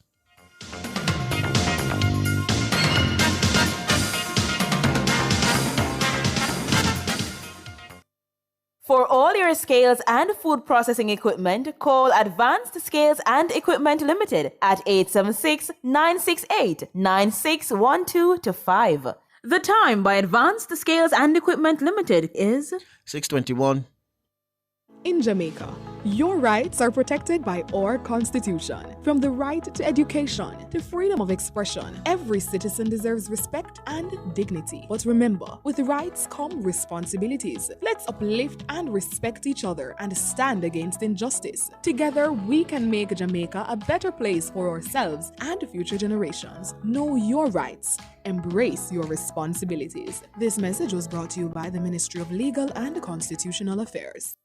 All roads lead to Pop Fashion, 54 to 56 Barnett Street, Montego Bay. We're having a back-to-school special from now until September 12. Yes, from now until September 12, we stock all your back-to-school items. Seagull backpack with lunch bag, Seagull school shoes, and hardcover books. We also have white blouse and boys' khaki suits. If you don't see what you want, ask for it or just run upstairs. We're open from 9 a.m. to 8 p.m. Monday to Saturday. Follow us at TikTok Pop Fashion or down to Pop Fashion, 54 to 56 Barnett Street, Montego Bay for great deals. Remember, special ends September 12. Pop Fashion, your back-to-school one-stop shop. Jamaica's largest tile selection just got even bigger. Discover what's new at Active Home Center. With our latest arrivals, it's easier than ever to make your space truly unique. Explore ocean blues, botanical greens, and soft sandy neutrals that bring a calm, effortless vibe. From bold patterns to sleek, large format tiles in glossy or matte finishes, every room makes a statement. Shop now at Active Kingston and Montego Bay. Active Home Center. More savings, more choices. Public Opinion is brought to you by Cleasing Industrial Supplies Limited, Industrial Automation and Control Solutions. Good evening, and welcome to Public Opinion. I'm Roby-Ann Williams. A special good evening to our friends on our YouTube platform. Thank you so much for tuning in. It's a Monday, the start of a new week. I don't know about you, but I'm always excited at the start of a new week and even more excited at the end of a week. But yes, to our YouTubers, we invite you to weigh in live in the comments section on today's Public Opinion. So, with Prime Minister Dr. Andrew Holness preparing to form his new cabinet, attention is now on the key ministries that will shape the country's direction. The big question: who should be appointed to lead the critical portfolios of national security, health, finance, and education? We're putting that question to you. So we're putting you in Dr. Holness's seat for today, just for like a couple of hours. Yeah, no, well, not hours, a couple of minutes rather. Who should Dr. Andrew Holness appoint as Minister of National Security, Health, Finance, and Education? I want for you to tell me. So I'll start on our Facebook platform. Rather, let me start on Instagram, where Famichael is saying, no need to change. They have worked well. Just strengthen the ministry with junior or state ministers. Audra Marks can be a state minister in finance and public service. Gorgeous Martina is saying, him already have them appointed. Hardly think he's going to change anything. Shamar is saying no changes. Just place Rhoda Crawford as Minister of State in Education. Place Audrey Marks as Minister of State in Finance. Place Xavier Main as Minister of State in National Security. And place Carencia Morrison as Minister of State in Health and Wellness. Yeah? Paul Best Deal Jones is saying the only change I think should be made is the Minister of Finance. Not quite sure if Favour is the best choice. It's hard to fill Nigel's shoes. The Real J is saying these critical ministries of development, ministers performing quite well. No need to change, except if the minister rather, decides he or she no longer interested in the post. Let me see. Nico is saying, excuse me, he's already had his ministers, so it's business as usual. Hyatt Herman is saying everyone should remain. No changes needed. They're doing a good job and will continue to do so. I'm seeing a lot of no changes needed. No changes needed. I think on Instagram, the views we're getting, the feedback is that the cabinet should remain as is. On our Facebook platform, Oral Daily is saying, I think Dr. Tufton could be changed, but I haven't figured out yet where else to place him since he wants to go. Dr. Dana Morris Dixon will stay in education. Ms. Williams' technical skills is needed at finance, and Dr. Chang, the Minister of National Security, needs an understudy, but he should remain. George Elliott is saying the right people are occupying the right positions, hence there is no need to make any changes. Carlington Bartley is saying the current cabinet will go down in history as the best any prime minister has assembled. Tina Fenton also saying the same people he had before, they're doing a fantastic job, so keep them. Lily Roses is saying all must remain. Wesley, Horace Chang, National Security. Tufton, basically nothing has changed. Nothing should change according to Wesley Cunningham. Audley Nain is saying, well, it's the same. It's the same, actually. I'm not seeing any change. Philip Jackson also saying, whatever is not broken, it would be a waste to fix it. Keep those ministries pumping with those three, the hard way performance. Okay. Yeah, a lot of people, same ministers. Beva Baker says Favour has to be removed from her position. The Prime Minister just can't keep her in that position. Everyone else should stay in their positions. Yeah, wow. No need to shuffle the pack, says Yvonne Guthrie. Rhoda Moy Crawford, Local Government Ministry. Everybody, basically the feedback we're getting is that no change. It doesn't need to be reshuffled. Each should remain as is, says Winston. No changes. Warmington for National Security says barking. Everything else is fine the way they are. Yeah. Anne-Marie Madden is saying, change none of them. I would love to see Terry Long and Carencia Morrison more involved, though. Wow. Okay. Let me see. On X, Griot is saying the previous ministers... The previous ministers. Yeah. Okay. No changes. Also on X, it's no changes. I'm seeing no changes.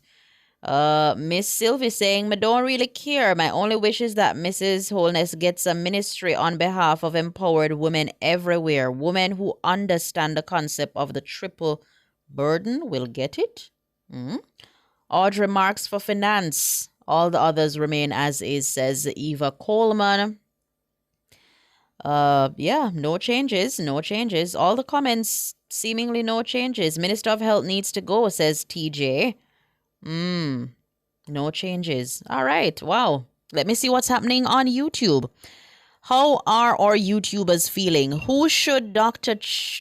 Andrew Holness appoint as Minister of National Security, Health, Finance, and Education?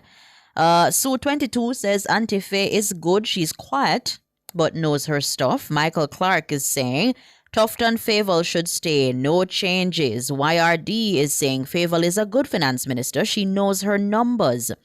Aishan Khan is questioning if it doesn't break, why fix it? Yeah. Verly Green, don't fool yourself. Favour is more trained than Clark. Understand that? Yeah. Angie Peart believes that Favour is the best for that position. Nadine Dockery is saying Warmington, Speaker of the House. Other than that, no changes. Pro Gamer Dude saying Rhoda Crawford, State Minister for Education with office in Central Jamaica, Mandeville.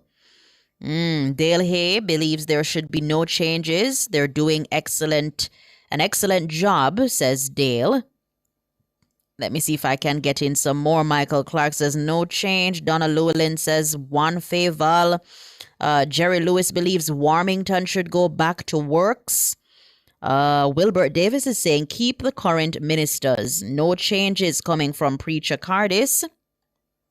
Marigold, I see you questioning if it's not broken, why fix it? Yeah. Let me see. YRD, no changes, full speed ahead. Yeah. Wow. Oh, yeah, they pronounced that name, yeah. Okay, let's go. Oshoy Powell, hope I got it right, says Industry and Commerce should be Audrey Marks.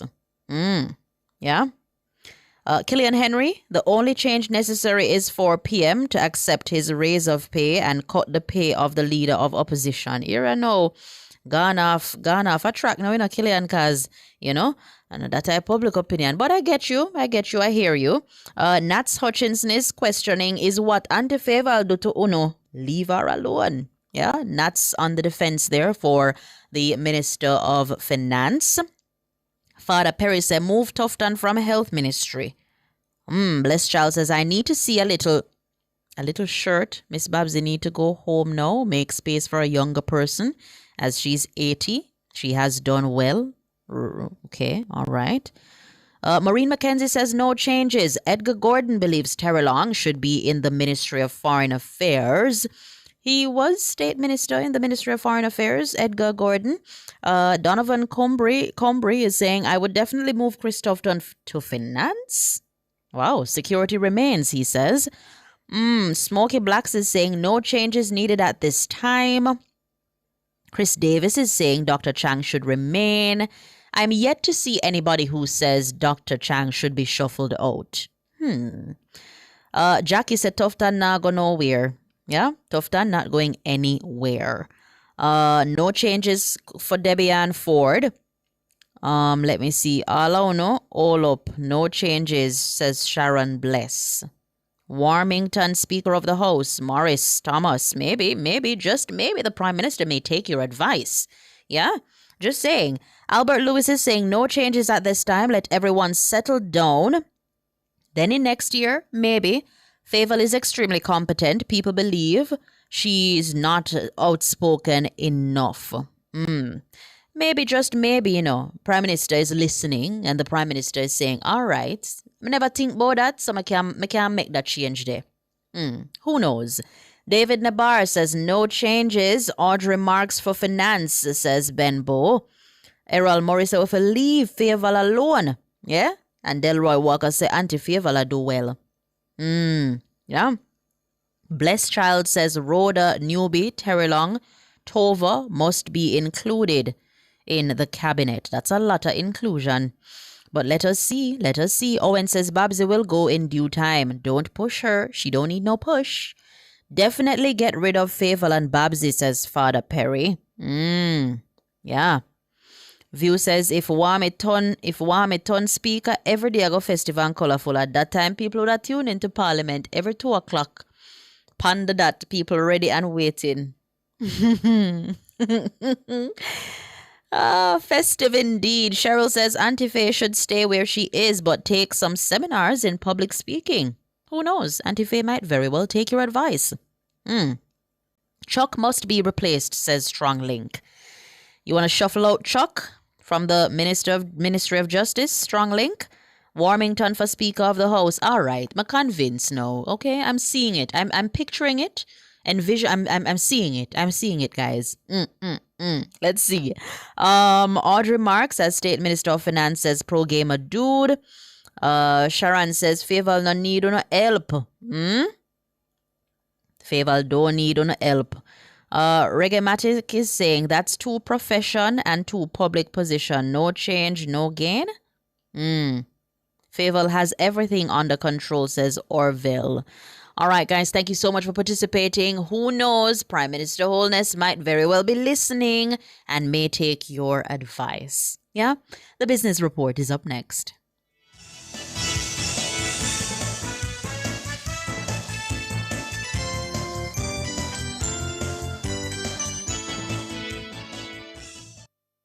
Public Opinion was brought to you by Cleasing Industrial Supplies Limited, industrial automation and control solutions. Drive the most exciting new vehicles in Jamaica. Schedule your 2024 Ford Ranger pickup or Ford Everest 7-seater SUV test drive now. Call or visit KIG today. The time by KIG is 6:35. Visit Marshall's Pharmacy, Greater Portmore, for all your prescription needs, gifts, personal care, household, and stationery items. The temperature by Marshall's Pharmacy, Greater Portmore is 30 degrees Celsius in Kingston and Montego Bay. Hello, good evening, and welcome to Nationwide's Business Report. I'm Robianne Williams. The Jamaica Stock Exchange has announced the appointment of Livingston Morrison as its new Chief Executive Officer, effective September 8, 2025. That's today. Mr. Morrison succeeds Dr. Marlene Street Forest, who is retiring after more than 2 decades of leadership. JSC says Morrison brings to the role a distinguished record of executive leadership and regulatory expertise within the Caribbean's financial sector. He most recently served as advisor to the governor of the Central Bank of Belize and previously held the position of deputy governor at the Bank of Jamaica for over a decade. A chartered accountant, he is also a former deputy chairman and director of the JSE and served as chairman of its Regulatory and Market Oversight Committee. In the UK, the owner of the Daily Mirror and Daily Express has announced it will cut hundreds of jobs as it pivots to video and plans to share more content across its titles. Reach, which also owns the Manchester Evening News, Birmingham Mail, and Liverpool Echo, has announced 321 redundancies and 135 new roles at the news firm in the biggest reorganization they've undertaken. The National Union of Journalists, NUJ, said morale has been dragged down. Was being dragged down by the threat of job losses in the latest round of redundancies in recent years. It comes as Reach continues its embrace on artificial intelligence. And finally, in the currency markets at the close of trading today, it cost 161 Jamaican dollars and 31 cents to buy $1 US, 217 Jamaican dollars and 77 cents to buy $1 British pound, and 118 Jamaican dollars and 35 cents to buy the Canadian dollar. That's the Business Report. I'm Robianne Williams. Good evening.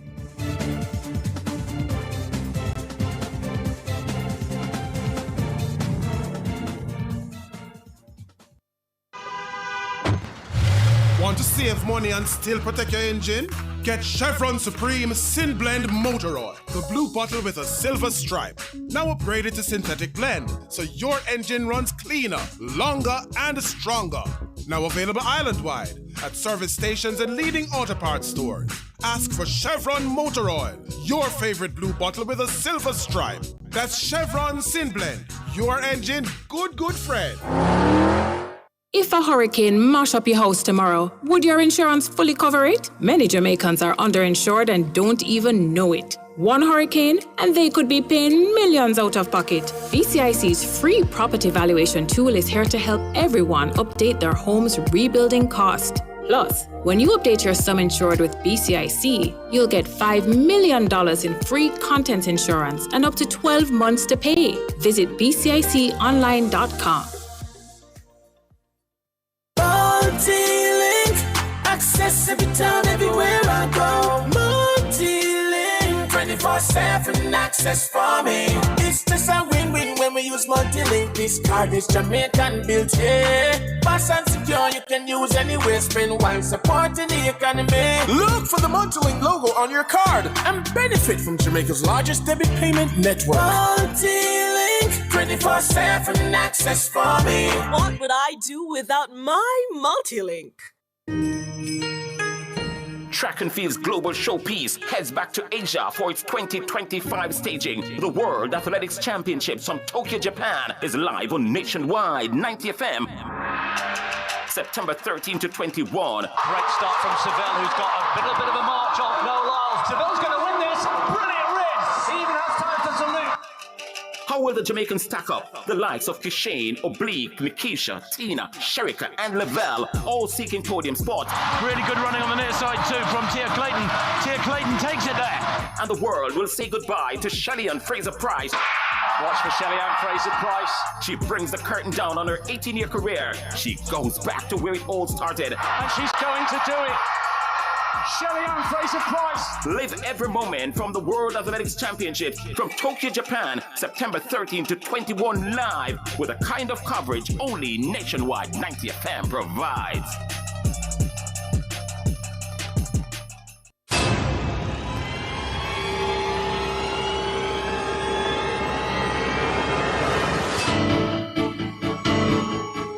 If it's in the public's interest, it's the nation's business during Nationwide at 5. The nation's business.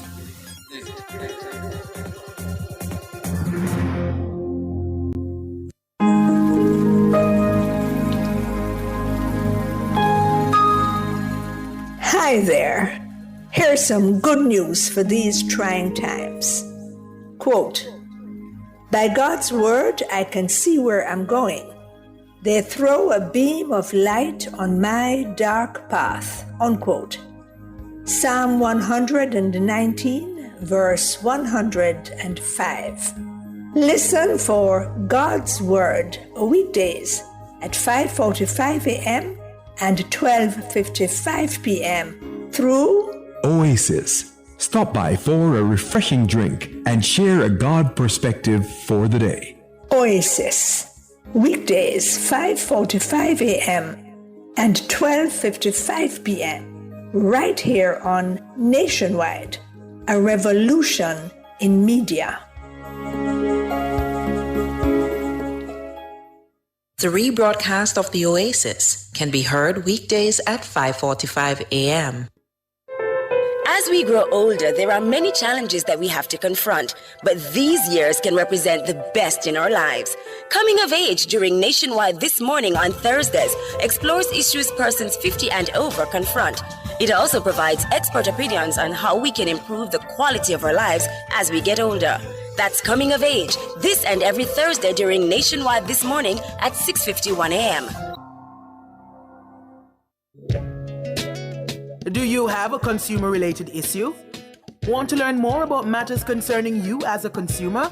Well, keep it locked to Nationwide 90 FM for the Consumer Hour with me, Nora Gay Banton, weekdays from 9 to 10 a.m. For all your consumer-centric matters, stay tuned to the Consumer Hour on Nationwide 90 FM, a revolution in media.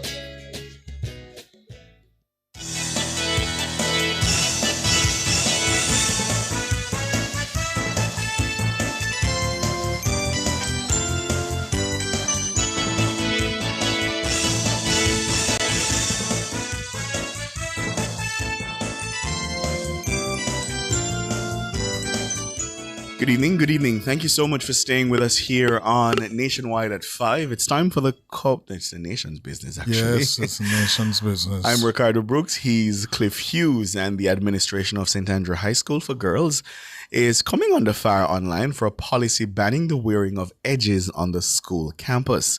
In a post on its social media page, the school reminded students that the edges, and for those of you who don't know, the edges are also called baby hair, was not allowed. The post reminded the young ladies that curtains belong in the house and not on their foreheads. The post also urged the students to keep hairstyles neat, tidy, and school ready. Students have, in recent times, been styling their so-called baby hair into elaborate patterns and shapes. But the move by St. Andrew has not gone down well on social media, with several users accusing the institution of improperly policing the hair of their girls. Others have accused the school of pursuing anti-black policies. Other users questioned whether the information was shared in orientation or if a formal notice was given to parents and students before the start of the school term. But the school has also received praises, with some online stressing that school is a place of learning and not a fashion contest. Another user argued that the continued focus on fashion and trends was part of the reasons students continue to underperform in several subjects.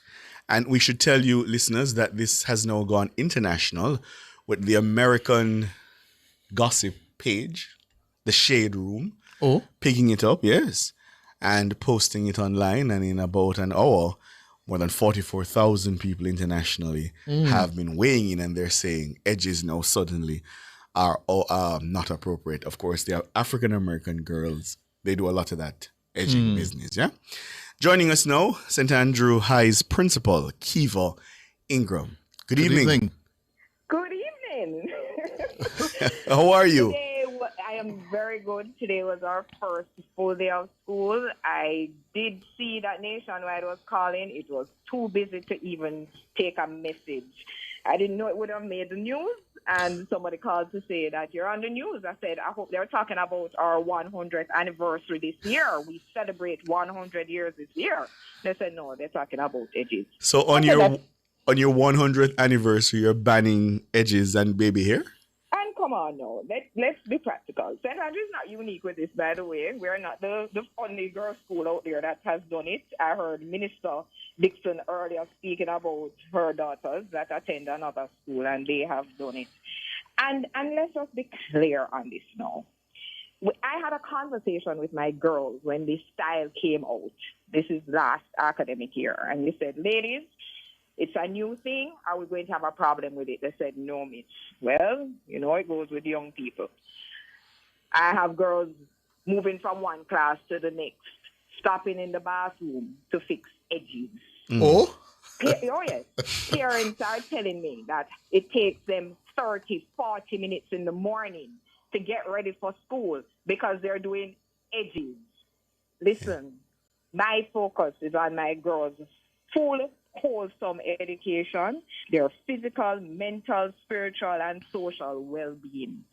This year, we managed, our CSEC girls managed to get 100% passes in English language, 96% passes in math, 98% overall, without focusing on edges. It does not need to be a big deal, and I'm not making it a big deal. I spoke to parents about it at our PTA meeting in June, our AGM. I sent out correspondence in July. My girls came this morning well-groomed, looking quite demure without edges.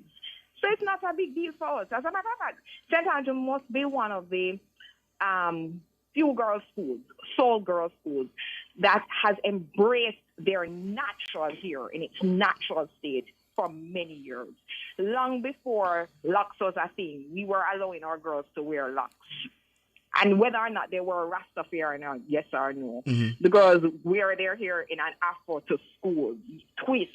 They embrace their hair, and it's a wonderful thing. But this thing was now becoming a distraction. A parent reached out to me when she heard it on the radio, and she is a HR director, and she says the women are frowned on when they come to apply for a job with these edges that don't look really well done. Sometimes it looks good, I'm not lying. Sometimes when they do it, it really looks great, but there are times when it doesn't look appropriate for school or even the work environment. And I don't have the time for us to focus on that. I noticed one of your comments said about policing the girls here. Yes, and I want you to respond to that. To be hair police, and that's exactly why I'm not into it. We don't have time for the hair policing. I don't have a problem with my girls on here. We've never had an issue because they know the boundaries that they have. It was taken out of context. It was taken too far. For last academic year, I said, ladies, let's focus. Let's just come, regroup. We're not taking time to get distracted with that. So, Mrs. And they came this morning. They were fine. So none came with the edges this morning? I had one or two girls. That's it. One Out or of two? 1,200 students who were at school this morning, or grade 3. So when was this social media post made? Oh, and let me tell you about that. So the social media post is actually the students' Instagram page. So the students have an Instagram page, and they now share things on that page, updates, highlights, whatever it is. So it's their own little page, and they would have created that thing probably last night or the night before as a reminder to send out to their peers. So it's not the school's official page, it's the student's page. Yeah, I think it's called Student Hub because it's their page. It's their opportunity to highlight their little activities that they do, the clubs and the societies, and that's their space. So tell me. Nothing. I'm sorry to disappoint. No, you don't. There's no disappointment. That it really is not a big deal for us at St. Andrew, but apparently it's a big deal for the world. But as I mentioned earlier, what is a big deal for us this year is our centenary celebration. We celebrate 100 years on September 21. And I've said to the girls, our theme for this year is honoring the legacy and inspiring our future. And we have a rich legacy at St. Andrew. St. Andrew girls Yes, you do. are known in every sphere of life. I'm a St. Andrew old girl. And when a St. Andrew girl walks into a space, she brings presence. She's a leader. She's well-rounded, and that's a legacy we have. And we're looking forward to some of the projects that we want to do this year, and that speak about digitizing learning, teaching and learning in a more fulsome way. This same digital space that they're so, engrossed with, we want to use this space in a meaningful way to impact the girls and their instruction. That's where we are looking towards. We want to get a school bus. Our aim is to make 100 million for 100 years, and that's our focus. I'm so happy the girls came this morning. They never had a major hoopla about it. They were fine, and we're moving on. Let me ask you, you did mention earlier that you had outstanding results in your CXC, CSEC exams this year. And CAPE as well. And CAPE, and that's very important. Tell me a little bit more about those results, the details. So this year, we managed to gain a 96% pass rate in mathematics. 53%. Hold on there, 96% pass rate. And how many of your grade 11 cohort actually sat the exam? All. We don't screen like that. Oh. So the girls sit the exams. Yes. And of that, 53% got a grade 1. And math. Our teachers work hard, and the girls worked hard, and it's not easy, and the national pass rate. So for our girls to have achieved that's really a huge feat. Yes. And in English language, we got 100% passes, and 90% of those passes are at a grade 1. Wow. 9 of every 10 of them grade 1? Grade 1. And I have challenged the girls. That's what we got last year as well for the cohort before. And I have challenged my current grade 11 students. I said, we can only go up. That's our next step.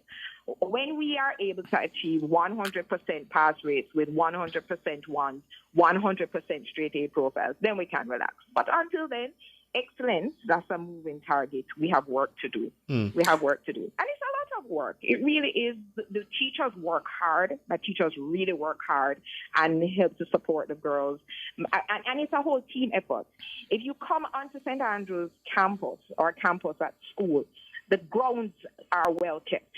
So I say to my ancillary staff, you influence their teaching and learning, because if the girls have a great space to learn in, they will do well. Excellent My admin point. team, Excellent they work point. hard to support the teachers to ensure that the resources that we need are available.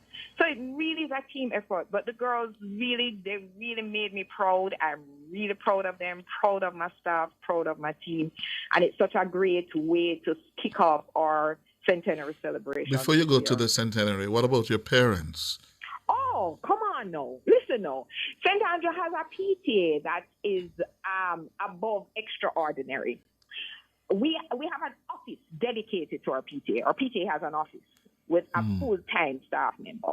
That's how serious our parents are. Our parents get involved. And whilst there are some who aren't fully involved, we're working on them. We're working on getting them more active and more involved in what's happening with their girls. I tell parents they They continue to contribute financially and invest in their daughter's education. I am grateful to my parents. They support the school. They see where the money that they are spending and investing, they see where it's going. And they continue to support us. I have great parents. It's not perfect, and I will say that. Mr. Hughes and Mr. Brooks, it's not perfect, but we have a good team. St. Andrews built on our stakeholders. Our all girls, let me tell you something, phenomenal. Our all girls have seen their responsibility to give back. I have several old girls who have given back so much to St. Andrew. St. Andrew, people have an assumption that St. Andrew is a rich school or we have everything there. We don't. And they have an assumption that all the girls that come there are well off. We have a $12 million student support budget to support girls who really can't afford it. But our mandate, our philosophy is that when these girls get an education, Massive Farmers will tell you, you need to have something on your resume apart from PEP. When they have that, they have the foundation to achieve anything. So we don't get distracted with edges. We focus on building well-rounded girls who will lead in this society. You talked a lot about the team that you have and how that contributes to the success. But if you could point to any one thing, moving them from the girls from first form to fifth form and maintaining the level of, performance, what would that be? Ooh, it can't be one thing. To be honest, it could never be one thing. But one thing for sure is culture. I'm about to meet with my grade 7s tomorrow. They are in orientation this week. And they need to understand, and the girls get it more towards the end of their tenure as they progress through school, about the culture of the space, the culture of the school. The school has a culture of excellence. The school has a culture of leadership. The school has a culture of being well-rounded girls, and it's culture. And that's what we start with them from grade 7. We start with them from grade 7 to let them know you need to understand this space. I spoke about our old girls. They come and they mentor the girls, and they have a form that they will come and have devotions with on a regular basis. I talk about parents and parents being involved, and the parents are seen on campus. It's not a situation where you come to school and you never see parents. You don't know if anybody belongs to anybody. Our girls are there. The parents are there. The old girls are there. It really is about the culture of the space and what we want the girls to understand. So there's no one thing. And then there is the expectation of excellence. And let me just make something very clear. Not all my students come to St. Andrew are always the strongest. We have girls that they may struggle in various areas. But you see, if you have a mindset and if you have the determination that, yes, I can achieve. We are working towards 100% of our girls achieving 5 or more CXC subjects with grades, with language and math. That's what we are working towards, because that is their stepping stone to matriculate to university, to our college. Mrs. Ingram, yes. let me put it to you that the culture, the expectation are the really critical factors. Oh, definitely. Because you come into an ecosystem that says, listen, you must perform. You must be very good at what you do. Yes. But tell me, how many of the cohort you get, for example, in your grade 7, PEP, come to you with an average that is less than 90? All right, so I don't know how this new PEP thing is, so I can't even tell you what is less than 90. What I can tell you is that we do get the high performance.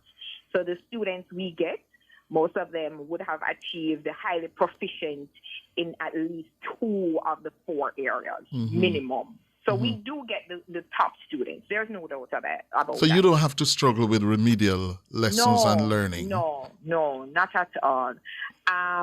Sometimes as we take students who transfer from other schools during the tenure, the 5 years, you'll find that they may not be as strong as the students you get from the PEP. But we don't have those remedial issues. What we're finding, though, and I must say this, is more and more we're finding students with learning challenges. The dyscalculia, this one have dyslexia, various learning challenges. Is it that I believe that more of the students are presenting with it, or is it that we're becoming more aware of it? It could be both. When I went to school, you had a child like that, you just can't read, you just can't spell. No, I think we're a little more say with identifying some of these things. So you have a system in place where you can diagnose and pick up these learning disabilities. We call a learning enhancement program. It's in grade 7. And we actually have a special education teacher, 2 of them. One is full-time, one is part-time. And they work with the girls, and they are able to identify some of these issues very early. And then we are able to offer additional support to those girls as they progress throughout their tenure at the school. A lot of work, but we won't focus on edges. We'll focus on our centenary. So tell me about the centenary now. You've said it about 50 times. You've been telling me, Ricardo and Cliff asked me about the centenary. Yes, definitely. So on September 21, we celebrate 100 years. It's a Sunday, and we'll have a service in our garden theater. That's a project that we have because it's a big open space, and we have as a part of our project this year to cover that space. But until then, we'll be out there. We do have a temporary covering there. It's at the 21st at 9 a.m. We'll have a service there. And then right after, we have our centenary brunch, a garden affair, and it's on our hockey field. It's $7,500, more than affordable. I can't even tell you the menu right now, but it's awesome. And it's $7,500 per ticket, and we're inviting all our old girls and all the friends of St. Andrews. So Mr. Hughes and Mr. Brooks, I expect to see you at our brunch. So please be there. And that's the 21st of September at 9 a.m. for the service, and then 11:30 for the brunch. Yeah. And which of the churches you're attached to? So we're actually owned by 2 churches, the Methodist and the United Church. So 100 years ago, I don't know if either one couldn't afford fully to start the school, and they came together and said, let's do it together. But they came together, and it's an awesome relationship. It works really well. Both are actively involved, so we have 2 chaplains, It's the first time hearing that. You didn't know? No. Yes, the United and the Methodist Church. So yes, sir, Excelsior is my brother. Yes. Oh, yeah.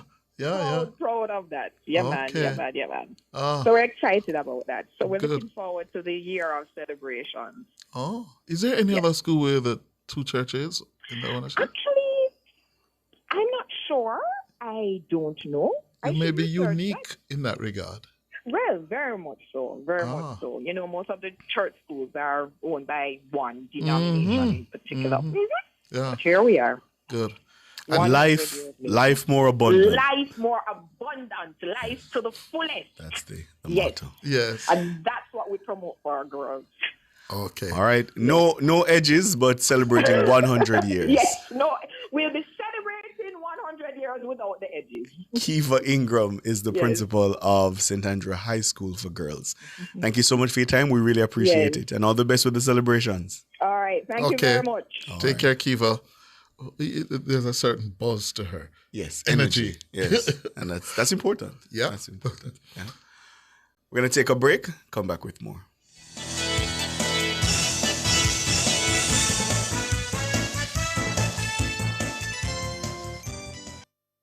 Jamaica's unemployment rate has fallen to 3.5%, down from 13.2% in 2016. Our government's continued focus on job creation is delivering real results. We are building Jamaica. The time by the office of the Prime Minister is... It's 3 minutes after 7. Looking for superior quality transportation from an international award-winning provider? Well, look no further. Choose Island Car Rentals, Jamaica's leading car rental company, setting the standard for ground transportation in Jamaica. For over 50 years, Island Car Rentals has been your trusted partner for reliable, top-quality vehicles. But we're more than just a car rental company. Need an airport transfer at any hour? Heading out of town and want to travel in style with a private chauffeur? Need a truck to rent for business or personal use? Or maybe you need a customized shuttle or tour for a large or a small group? Whatever your transportation need, Island Car Rentals has you covered. Call us today at 876-926-8012 or 876-929-5875 or visit www.islandcarrentals.com to book your next trip. Because Island people take better care of you.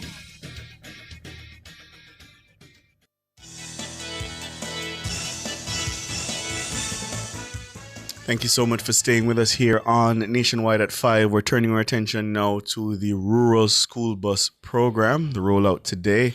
Minor accidents and driver-related challenges hampered that rollout. Phase 1 started today. According to the Portfolio Minister, 53 of the 60 buses were deployed on the first full day of the program. Here's Mahiri Stewart's report. Minister Vaz says multiple incidents affected the program's full rollout. The incidents were reported across multiple parishes. My preliminary report prior to my 8 p.m. report tonight for today's activities show that there was actually 53 buses that rolled out and not the full 60 due to some challenges, driver challenges, unfortunate minor accident in St. Anne and one or two other technical issues which have now been resolved. Those affected St. Elizabeth, St. Catherine, St. Thomas, and a minor accident, as I said, in St. Anne. However, we went through everything, and everything will be resolved for tomorrow morning. Minister Vaz says the rollout was interrupted by instances where buses were blocked along some routes. There was also one or two incidents which threw off the schedule, where one bus was unable to access school because it was blocked by other vehicles, and also another similar situation up in the hills of St. Andrew, which I prefer to call interference at this point until a full investigation has disclosed what actually took place. Despite the incidents, the minister says the first day was a success. However, all in all, for the first day, we did miss some time schedules and obviously have to make some adjustments based on what we saw in terms of the number of children that came out and the times that they came out. But I think one of the most important things right now also is the information flow in terms of people being able to access the information for the times of the buses, the routes of the buses, the schools, etc. All in all, a very successful day, a day that's long in coming. And I think that I can say that we have a passing grade and we will get better and better every day. Mahiri Stewart for Nationwide News. And the president of the Jamaica Teachers Association, Mark Malava, is raising concerns about the monitoring of students while they travel on the rural school buses. We support the program. There are concerns that we have with respect to how it is that you're going to expand the program. There are concerns that we have in terms of how do you monitor the students effectively and how do you do the timely interventions during those monitoring processes. We are prepared to sit with the Ministry of Education. As a matter of fact, we have a meeting scheduled sometime this week. Mm-hmm. It's a matter that I intend to raise in terms of what our concerns are and, have that deliberation as to how it is that we can make our contribution to improving the system. Mark Malava, the president of the JTA. Minister Vaz has outlined a raft of monitoring and safety features that will be available on the buses. These include GPS tracking, accessible by parents, speed limiters, surveillance cameras, geofencing, and a cashless payment system. But Malava is questioning the effectiveness of the features. Well, joining us now to discuss how the first day went, we have with us the principal of Brownstown High School. He's also a representative of the Association of Principals and Vice Principals, Alfred Thomas. Good evening. Good evening. Thanks for having me. Good. So what's the report card from your part of the island insofar as the system, the rural school bus system today? Good evening to you and to your listeners. Good evening. Based on my analysis, it started out good in the morning. I think these are specific to those buses that actually came to Brownstown. I was actually at my school gate and I saw the dropping off of the students for several at a time, and then they would have proceeded up to Yorkcastle High to do the drop-off. And so I think it went smoothly, other than a few traffic congestion, because usually at times in the morning, our school gates are usually congested. The parents dropping off students taxi operators dropping off students, other private transport operators dropping off students. So with the large buses, and really with the indiscipline of some of the motorists, it actually caused some congestion at both Brownstone High School entrance and Yorkchester High School entrance. For the afternoon shift, I actually observed, but one of the challenges that existed with the afternoon shift, however, is that while it dropped off the students, because the buses are not labeled, the students don't know which of the buses they should take. So I had students coming to me asking me which bus is going to Discovery Bay, what is going to Trelawney. I had to be stopping the buses to ask what is going where. Yes. So, I mean, I think one of the things that can be done is that for the buses to be properly labeled, Falmouth to Brownstone, Brownstone to Runaway Bay, so that the students can actually know. If they do put on the route, because when I went and asked one of the drivers, she told me the route. No, I don't know the route offhand. So at least if it's labeled, then the students can, at a glance, can see and know the route for these buses. Yeah. A big challenge that I have too was with the afternoon, because there was no bus that was provided to transport students home for the afternoon shift. The school is at 5. There was no bus there at that time. When I checked the route, the buses were coming in the opposite direction. The buses were heading back to Brownstone after 5 for their finals. So there were no buses to transport our students after 5. And also, when I went in Brownstone, in the town itself, and I went to the bus park, there were students. I saw Yorkchester High, St. Helena's, Westwood, Ocherous High, First Court High students going into other rural communities. So I had students that were waiting on buses to go to Watttown, Gibraltar, places like those, that the buses would do not go on those routes.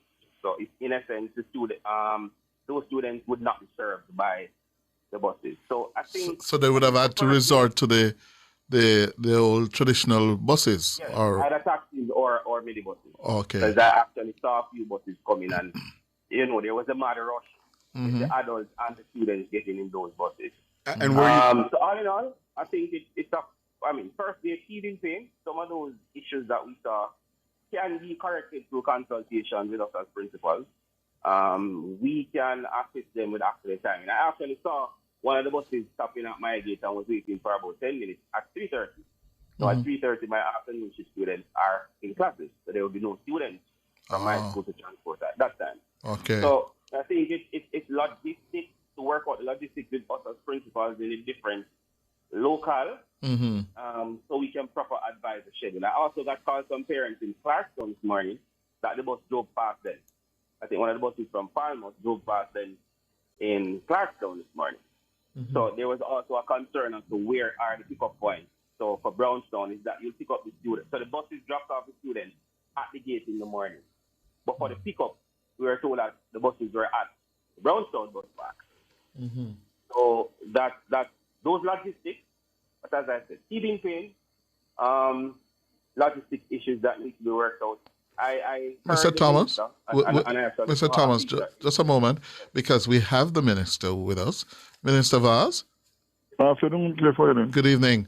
You heard there we have the principal of Brownstone High School and a representative of the Association of Principals and Vice Principals, Alfred Thomas, relating some useful experiences today, saying for the most part the first part of the day, the morning, went well.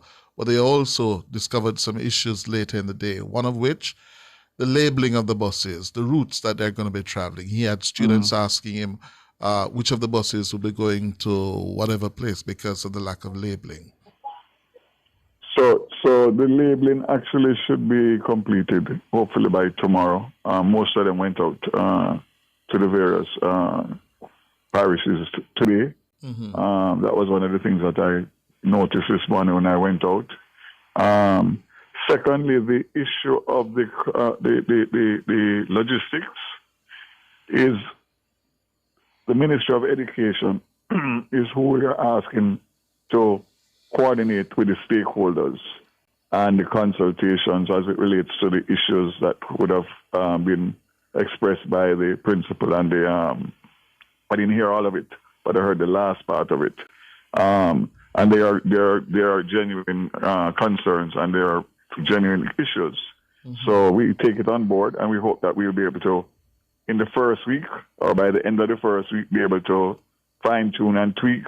We still have the signage to put up in terms of where the pickup points will be, which was procurement is finished. The signs are actually being completed now, manufactured to be installed. So there are some loose ends that we're tidying up, but the truth of the matter is that we didn't expect that everything would go as well on day one. It will only get better. That's what I've been saying from day one. Also, the other point that I want to make is that this is 60 of 100 buses. The other 40 will roll out between end of this month and November. So it's really only 60 buses and not the full 100 that will be on the routes between now and November. And lastly, I had a meeting this evening with all of the stakeholders, Minister of Education, JUTC, GIS, everybody, to find a way for a sustained public education, public relation campaign where people can have this information at their fingertips and not have to be asking or looking up where to find the routes and which schools are going to be served, etc., etc. That I found this morning also when I went out, that a number of the students were asking the same questions. I think once we do the labeling, it will help. But obviously, with school starting back now, I think the flow of information will go much better between the students, the parents, and the stakeholders with school being home rather than obviously in the summer when they weren't open. So I take on board all concerns, and I take it as constructive criticisms, and we just continue to work to get it perfected over time. Mr. Thomas, you anything you'd like to point out now that we have the minister here? Well, as I said, we expected that there would have been teething pains today. So I think a lot of the issues can be solved if there are more consultations on the local level. I heard the minister saying that the consultations with the principals are to take place from the regional office level. And I take that point. So, but it needs to happen because it will avoid. Because one of the things that we're having, what I noticed that in the afternoon, while the buses had a lot of students in the morning, in the afternoon, the number of students in the buses dwindled because, as I stated earlier, because of students not knowing where the pickup points are, the time slots not being aligned to when the schools are actually dismissed, right? And as I said earlier, I don't know if the minister heard it, that for Brownstown High, there is no bus that serves that is leaving Brownstown at 5 or 5:15 p.m. when school dismisses. So our students on the afternoon shift are not served. So the bus will take them to school, but there's no bus to take them back home. The same thing for the afternoon, for the morning shift. So there are some of the buses that will take the students in the morning shift, but when I looked at the schedule, they will not be coming back to take back home the students.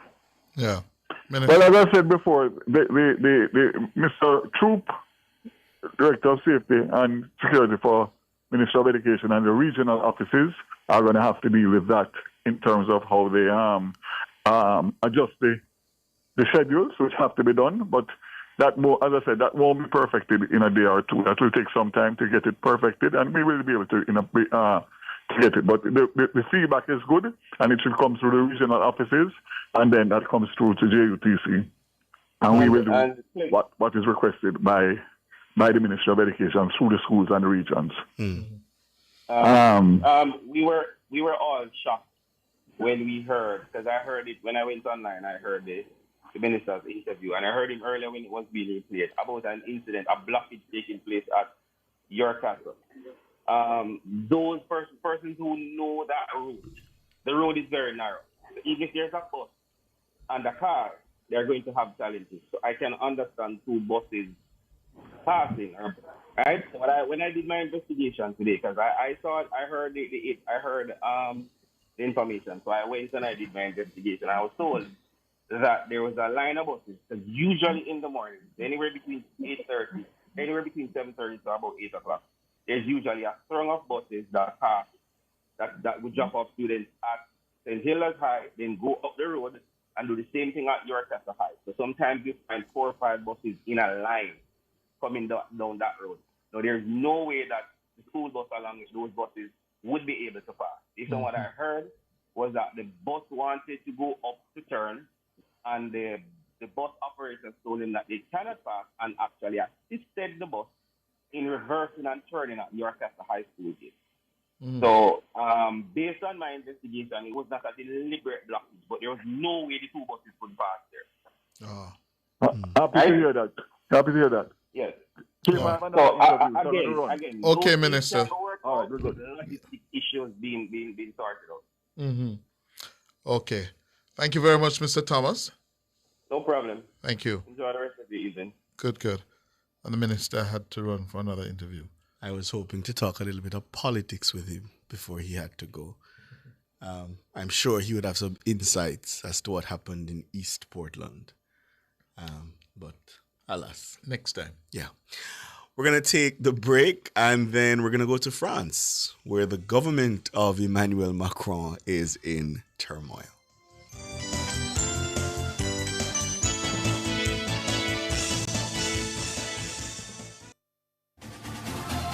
For all your electrical needs, visit ABC Electrical Sales. They stock a wide variety of electrical supplies, including plugs, switches, panel boards, and conduits, plus energy-saving fixtures. ABC Electrical Sales stocks brands like GE, Siemens, Philips, Cutler Hammer, and Allen Bradley. They also offer free island-wide delivery just to suit your needs.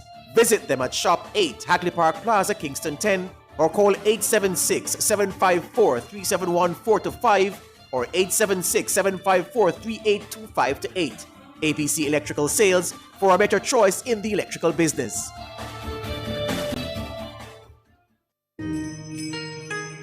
Track and Field's global showpiece heads back to Asia for its 2025 staging. The World Athletics Championships from Tokyo, Japan is live on Nationwide 90 FM. September 13 to 21. Great start from Seville, who's got a little bit of a march on Noel Lyles. Seville's going to win this. Brilliant rid. He even has time to salute. How will the Jamaicans stack up? The likes of Kishane, Oblique, Nikisha, Tina, Sherika, and Lavelle, all seeking podium spots. Really good running on the near side too from Tia Clayton. Tia Clayton takes it there. And the world will say goodbye to Shelly-Ann Fraser-Pryce. Watch for Shelly-Ann Fraser-Pryce. She brings the curtain down on her 18-year career. She goes back to where it all started. And she's going to do it. Shelly-Ann Fraser-Pryce. Live every moment from the World Athletics Championships from Tokyo, Japan, September 13 to 21 live with a kind of coverage only Nationwide 90 FM provides. Not a mercy. This one is very classic, dedicated to all the schoolers who are taking them. If you've ever struggled to pass an exam, then you'll know that students today are under great pressure to get good grades and secure qualification needed to move on to higher education. The problem is that too many students are struggling alone and could really benefit from connecting with hardworking teachers and other bright students in other parts of the country and the region. Join me, Dennis Brooks, this and every Friday evening from 8 to 9, with a repeat on Saturday morning from 8 to 9. For the A-Team, a study group on radio, my team of teachers, students, and experts will break down the syllabus, giving you information, tips, and past paper questions that will help you get top grades in your upcoming exams. Follow us on Facebook Live and on Twitter and be a part of the community. It's the A-Team. Fridays at 8 p.m. with a repeat at 8 o'clock on Saturday morning. It's your free extra class on radio and social media. And it's right here on Nationwide 90 FM, the revolution in media.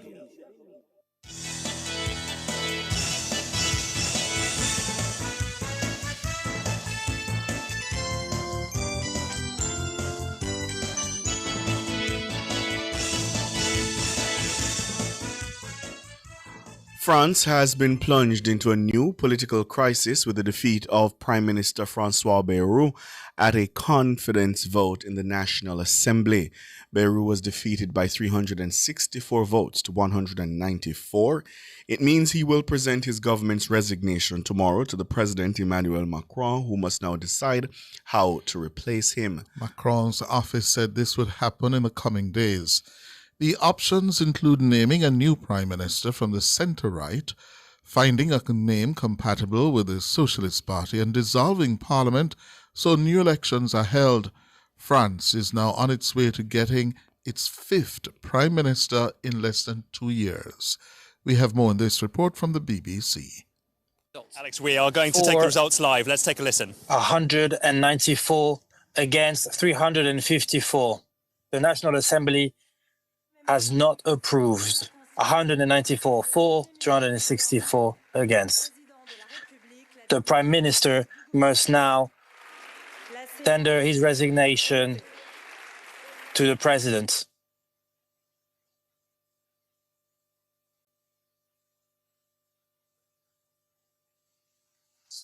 Well, there we have it. You are with BBC News live from Paris outside the French Parliament as France's Prime Minister has fallen in a vote of confidence. He has lost the confidence of the Parliament building behind me, with 194 MPs voting in favour of François Bayrou and 364 MPs voting against. So François Bayrou's government falls. He becomes the second Prime Minister ousted by Parliament in the space of 9 months, and the sixth Prime Minister lost to President Macron. He will now have to tender his resignation to France's President Emmanuel Macron. He is expected to do that tomorrow, and then this country faces yet more political paralysis. Can the President find a new Prime Minister to command the confidence of the Parliament building behind me?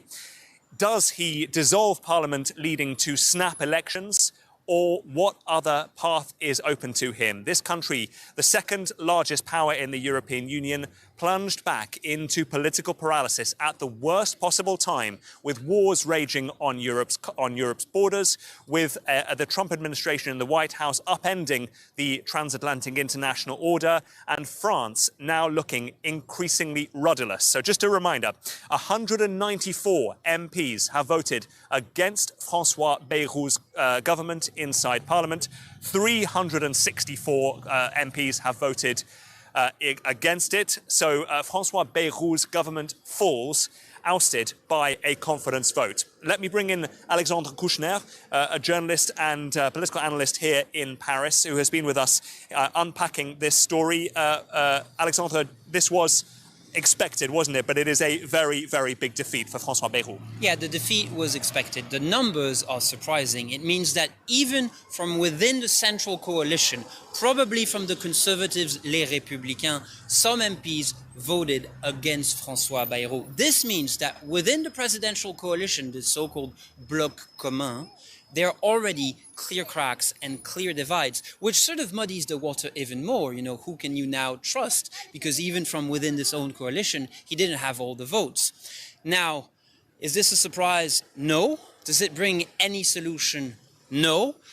Now it's on to Emmanuel Macron to make a decision, name a prime minister, or call for snap elections. Then again, it doesn't solve the two main problems at this time. The one is the problem of Emmanuel Macron's doing, a hung parliament. The second is trying to put not an end, but maybe just a dent in the ever ongoing debt crisis in France. That report from the BBC. So, France, really in a spot of bother now. The debt is running away, productivity plunging, one of the lowest in Europe. And they are struggling because of the stranglehold of the welfare system in France. And it seems as if President Macron will now have to look towards the center-right of French politics for the next prime minister, with the hope of getting a budget passed. Doesn't look good for France. Also in the Caribbean, I don't think we are paying enough attention to it, Ricardo, but the situation in Venezuela. Mm-hmm. The U.S. is stepping up its military presence in the region. I saw today a report. It has stationed several F-15 fighter jets on Puerto Rico, and they say it's with the capacity to attack, to strike any ship that they suspect or fast boats involved in the illegal narcotics trade. And we've already had one such strike. Absolutely. And the Venezuelans are cowering because they feel that Trump is about to strike. Yes. And of course, the U.S. administration has the backing of the Trinidadian Prime Minister, Kamla Persad-Bissessar, who is quoted in Trinidadian media as saying that the U.S. administration should, quote, kill them all violently. Of course, so Venezuela has also issued threats to Trinidadian fishermen that the words of their prime minister has essentially sentenced them to death because Venezuela will take action against any Trinidadian fishermen who stray into their waters. It's important for us here in Jamaica because our prime minister is the chairman of CARICOM, and therefore any kind of military intervention in this region by the United States, he certainly will have to have an input as he leads the regional bloc. Kamla Persad-Bissessar making it clear that she is not prepared to address this issue from a regional perspective. She's going at it alone. So, because they actually almost share borders with Venezuela. Absolutely. So Andrew Holness will have to call on all his foreign affairs and diplomatic skills and expertise. Yes. You will have to draw all the better to have a very experienced foreign minister at the helm. In Kamina Johnson-Smith. Absolutely. And former ambassador to Washington, Audrey Marks. Right. Close at hand. Yes. Yeah. And a military and former top cop as our ambassador to the United States. So all of that converging at an appropriate time. Yes. In this, Anderson. In this challenging time. Yeah. We're going to take your calls now, 630-9371 to 461-88255. Come and tell us how your predictions were right about the election and how you did tell we and how you did know said Labour Party. Oh, no, them all come, man. Them all try spin it. Yeah. So come tell me how you did right all along, you did know.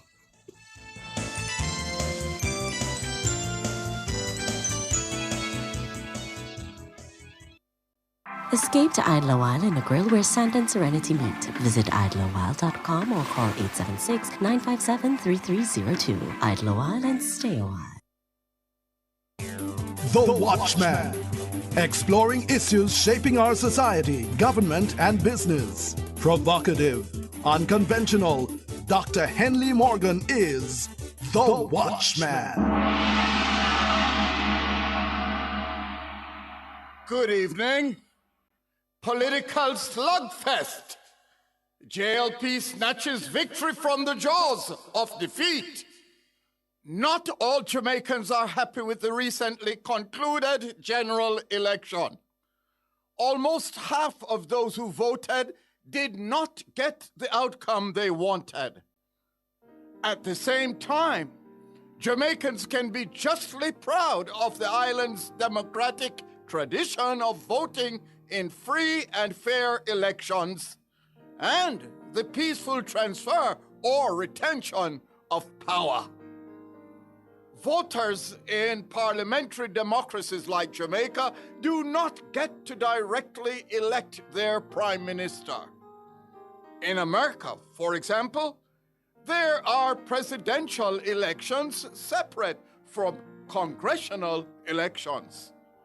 In Jamaica, the party winning the most seats in a general election gets to choose the person, usually the leader, who becomes prime minister. It is therefore not surprising that politics in Jamaica take on the character of the party leader, who ostensibly is the candidate for prime minister. Don't get me wrong, party loyalties run deep in Jamaica. But a charismatic leader who is widely loved by the masses can make a difference in a closely contested general election. There's no way of knowing for certain, but it is a reasonable assumption that had a Michael Joshua Manley or Sister P. Simpson Miller been at the helm of the PNP, there would have been a changing of the guard at 81 Duke Street at the end of last week's election. Neither Andrew Holness nor Mark Golding exhibits that level of charisma. Without either of them laying claim to a personality cult, the election became a slugfest between two heavyweights. It came down to who had the better political strategy and policy prescriptions. Fighting out of the green corner, the reigning champion, the Prime Minister, came into the ring with a formidable track record of achievements. His political strategy was daunting. His policy prescriptions, credible. But he had a weak defense to the charge of illicit enrichment. Fighting out of the orange corner, the #1 ranked contender, the leader of the opposition, put on a gallant challenge, repeatedly penetrating the champion's weak defense with jabs and scoring with telling policy body blows. The final round of the bruising battle came at last. Spent and tired, the challenger staggered to the center of the ring to meet the foe, hoping to hold on for victory. The champion, reeling from the promised policy of $3.5 million income tax threshold, knew he only had one chance left to land a decisive blow. Boom! Out of nowhere, a desperate left uppercut, doubling of minimum wage to $32,000. Caught unaware, the opponent hit the canvas. The corner crew rushed in to revive him. He regained his feet, but the ringing of the bell signaled the match was over. Congratulations to the victorious Andrew Holness and JLP. Govern with purpose, inclusiveness, and equity for all. Mark Golding and the PNP ended on the losing side of a split decision. There is nothing to be ashamed of. You live to fight another day. Think on these things.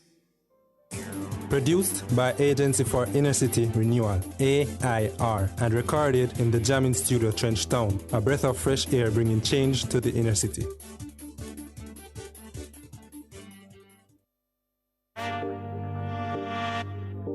This is the World Championships Athletes Profile.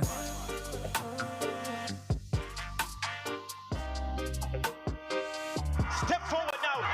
Tina Clayton it is. Tina Clayton have been ripping it up. Tina Clayton heads to her first World Senior Championships as the national champion of Jamaica. Bang out quickly, Fraser Price is out well. So to Tina Clayton. Tina Clayton comes forward. So to the Shericka Jackson. Tina pulls up. Tina's still there. Tina Clayton, Shericka Jackson and Shelly and Fraser Price. Tina Clayton gets the win this evening. An injury ravaged 2024 forced her to sit on the sidelines and watched as her twin sister Tia captured the headlines at her first global event, the Olympic Games in Paris. Tina is without question at the forefront of a group set to take Jamaica's female sprinting into the future. Well, every athlete who wears that yellow vest in the sprints for Jamaica carries a certain responsibility, and at the moment Tina Clayton's carrying it very well, that she's a metre clear of the rest. There can be no better place to start than at the World Championships. In addition to beating the likes of Shelly and Fraser Price and Shericka Jackson at the Nationals, Tina finished a creditable second at a meet in Hungary against world-class field. Tina has got the two premier female sprinters in the world today in her sights, Melissa Jefferson Wooden and the Olympic champion Julian Alfred. To stay healthy, that's the main focus for me. I feel really great, and I think everything that have happened this year is based on the setbacks that I had over the years. And sometimes, you know, when things ain't going right, you want to give up, but there's always a little voice to not give up. The 20-year-old bows into action on the first day of competition in Japan. Clayton there in lane 5. God bless, got away well, but now Clayton's well into a running. Jackson's got something to do, but it's going to be Clayton who's running away from the field, and she's won this in emphatic fashion. You can follow her progress on Nationwide 90 FM.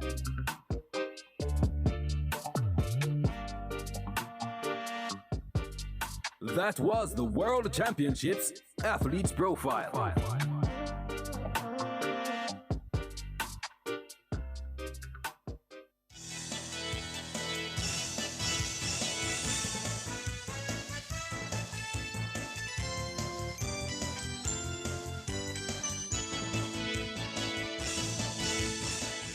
We're taking your calls now, 630-9371-4 618-8255. Papa Nana, you're up first.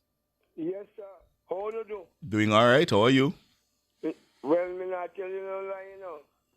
Me feel good, although in the whole election, Ghana wasn't able to listen to Nationwide. Why is that? Me never get Nationwide down here, so I couldn't get to listen to Nationwide at all, sir. A lot of us. Never get through. But anyway, we get the news and thing, and whosoever could put pieces and pieces together, we was able to get, you know, and I'm not really satisfied with what takes place, but I am very, very happy to know that the JP retained power, right? What are you not satisfied with? I am not satisfied with the result of Anne-Marie Vaz and other of my favorite people them who should have come in. Like who? Like Big Rob. What the lady their name? Well, the writing was on the wall with Charles, but Big Rob, Anne-Marie Vaz, and the guy there, what is his name that run against Azan? Warren Newby. Warren Newby. But Miss Vaz is outstanding. But let me tell you something. I am so happy for Miss Crawford. Yes. I'm sorry she can't change her name from Crawford Sales, to be honest to you. I hope she get married quick. Where you want she change her name to? Well, if I change the name to Jamaica, but I mean, I don't want to have Crawford name. Oh, okay. Oh, I see. All right, I get you now. Yes. And let me tell you, Christ is solid rock I stand. All other ground is sinking, son. I pray for Nationwide. Thank God Nationwide was able, although I didn't get to listen to him, Nationwide is still standing. And I just want to tell a lot of Jamaican people, for too long, a lot of the Jamaican people make the devil have them hostage. The devil have them hostage. Can you imagine if PNP did win the election, gone? All we could even sleep, man. I tell you, man. Believe me. But listen, God is good and God is great. Let us thank him for our food, amen.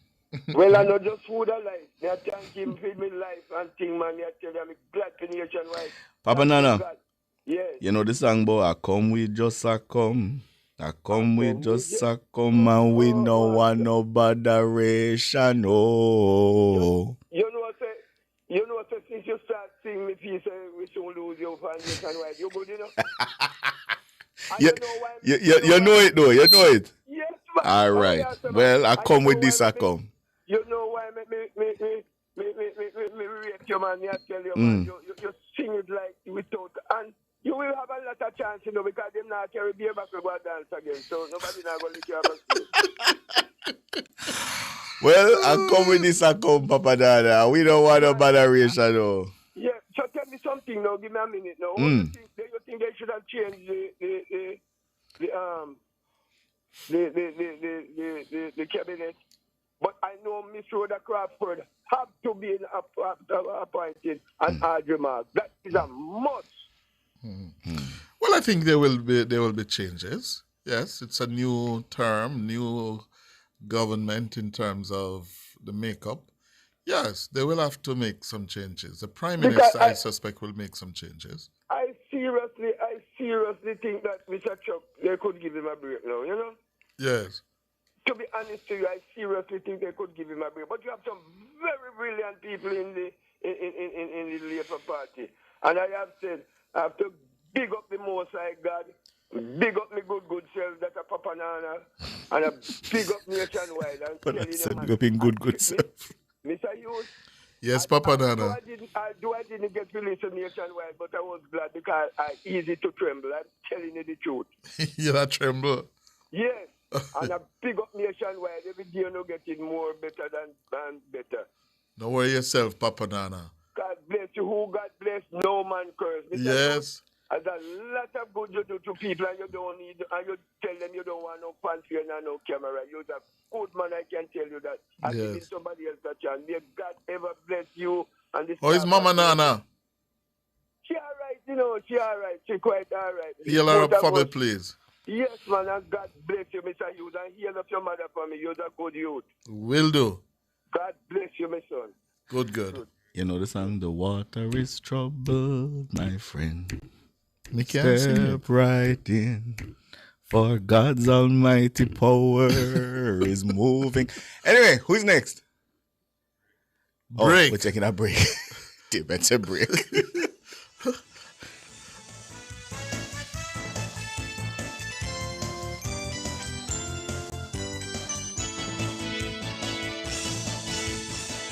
For over 30 years, Chris and Charles has been financing your goals, dreams, creating your great moments. Celebrate the occasion with us. Borrow $1 million, pay less than $25,000 monthly, and get 30% off your processing fees. No guarantor needed. Call 876-920-4189 or WhatsApp 876-838-9028. Conditions apply.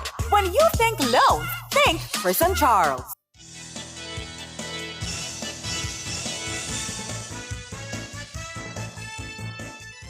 Good evening, Carl. Congratulations, Labour Right. How you do?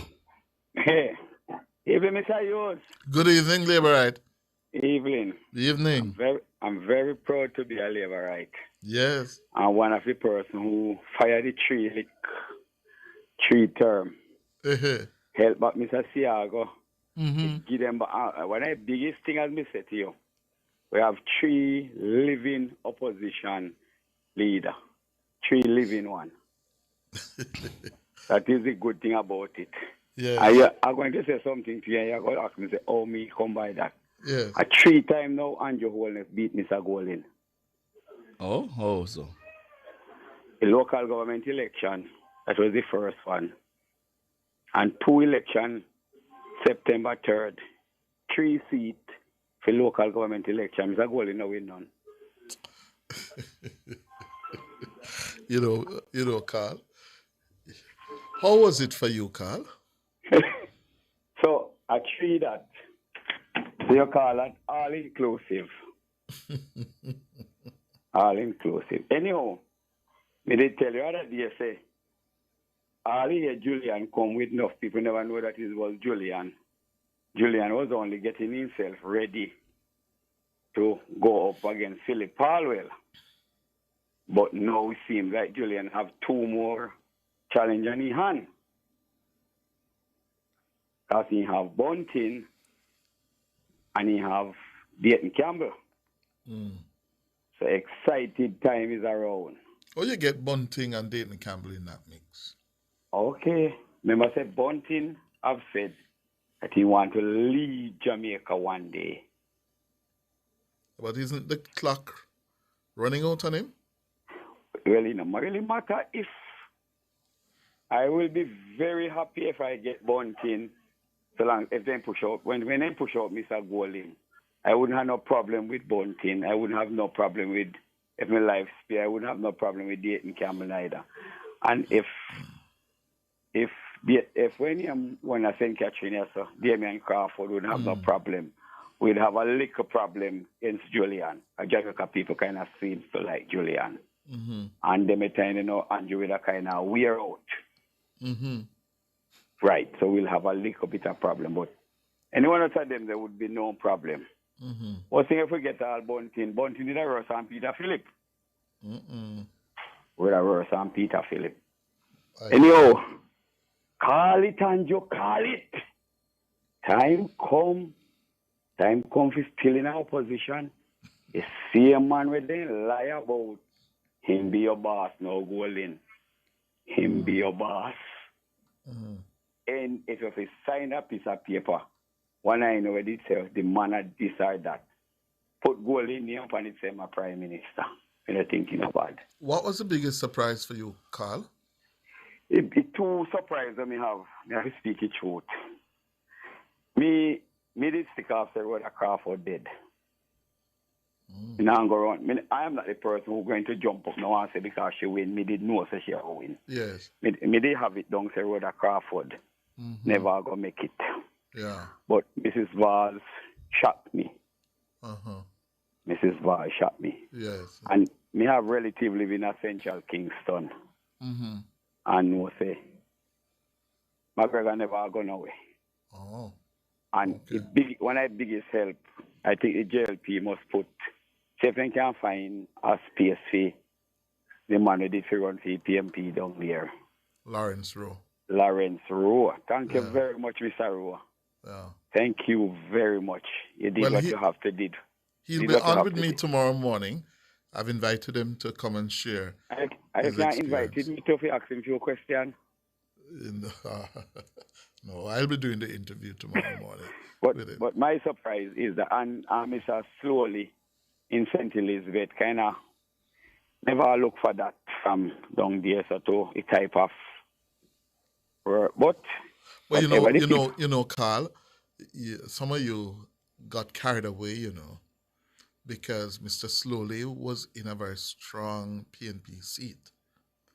And if there's anything you should have been mindful of, that after the fluke of 2020, the PNP would regain several of those traditional PNP seats. Okay. And Northeast St. Elizabeth is one of them. And he just couldn't survive the fact that the PNP base was coming back home. Oh, yeah? Fair enough. Fair enough. But there's a story there. He didn't lose by the usual majority that the PNP would chalk up in Northeast St. Elizabeth. He lost by what, 500, 600 votes? Yeah. Same thing in North Trelawney. The PNP was banking on North Trelawney as one of those seats that it would regain. It didn't. Tova Hamilton defeated Wickham McNeil. And Rhoda, again, it didn't go back to the PNP as they thought it would. That, as Panana said, not too long. Well, all of these still left in the hands of a prime minister who want inside in cabinet. Mm-hmm. But Rhoda Crawford is between Rhoda Crawford mash up PMP and come back again and stunted PMP September 3rd. Yeah. So I think she should be awarded for the job that she is doing, but is the prime minister call. But look into Kingston. The PMP never even win one seat in Kingston. They say, remember, so we go in with the 9 and come back out with the same 9. We should pause to commend area leader, deputy leader Desmond McKenzie. Desmond McKenzie. He's the only deputy leader who did not lose a seat. Yes. Yeah, the only one. Went in with 9 and came out with 9. And came back out with 9. Remember, Dennis Gordon was saying that he was going to come out with 10. Yes. Yeah. 10 out of Linda's Road, try business to say have. See, the same fine in 10. Yeah. Anyhow, all right, Carl. Good. Courtney, good evening. Yeah, good evening, Carl. Good evening, Mr. Hughes. Good evening, Courtney. Yeah, first, just want to say first that God is really a good God, and He's always a good God. Because I don't know what would have taken place if the JLP never pulled through. It was always of my belief that God was going to deliver this victory. Because this victory wasn't a normal victory.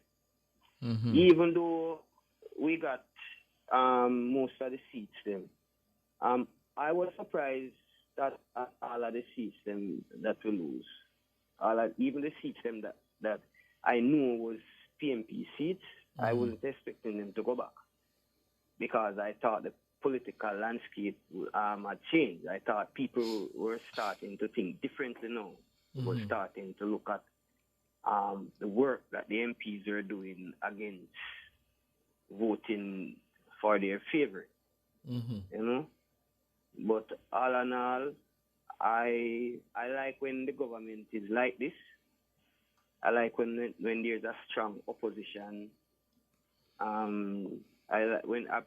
believe the government performs better when the opposition is strong. Yeah. I'm looking forward. I know that the promises that Mr. Holness make is not if he's going to come through on them. I know he will come through on them. He has proven that from 2016.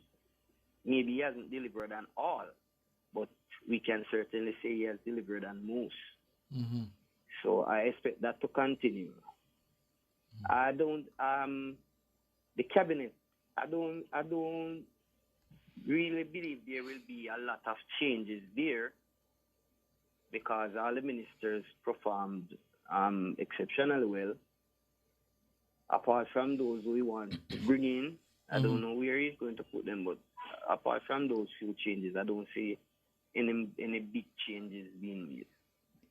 I heard the JTA president saying that he has concern about the safety features on the bus. But I could have swear I heard that there will be a warden on the bus, traveling on the bus. Am I wrong? Yes, you're correct. And isn't that what the warden would be on the bus for? One of the things that Mr. Malava is bringing up. Yes. So he has no genuine concern. So I believe somebody should tell him that he's back to business now because politics is over. So what he's playing at, I don't think it is going to work because all these features and on top of that, the government, the police force have a set of police that they call quick response. Right. So I believe that feed would also be the feed from the bus would also be going to the school, and the school can call to the police station, and the quick response team quickly deploy to wherever the bus is to quell whatsoever concern Mr. Malava is bringing up. And I don't know why Mr. Malava would choose to come up with that. No, I wasn't even thinking about violence on the bus. So I don't think that's a concern. Okay, you don't take it seriously. No, not at all. Okay, not at all. Understood, sir. Thank you very much. All right. Good. Blessings. All right, that's where we're going to leave it for this evening. We want to say thanks to our callers, our YouTubers, our WhatsAppers, and our tweets. Thank you so much to our producer, Dana Davey, our technical operator, Andrew Anderson, and members of the news and production team. Thank you all so much. I'm Cliff Hughes. And I'm Ricardo Brooks. Reminding you, take care of your loved one and look out for your neighbor. Good night. Good night.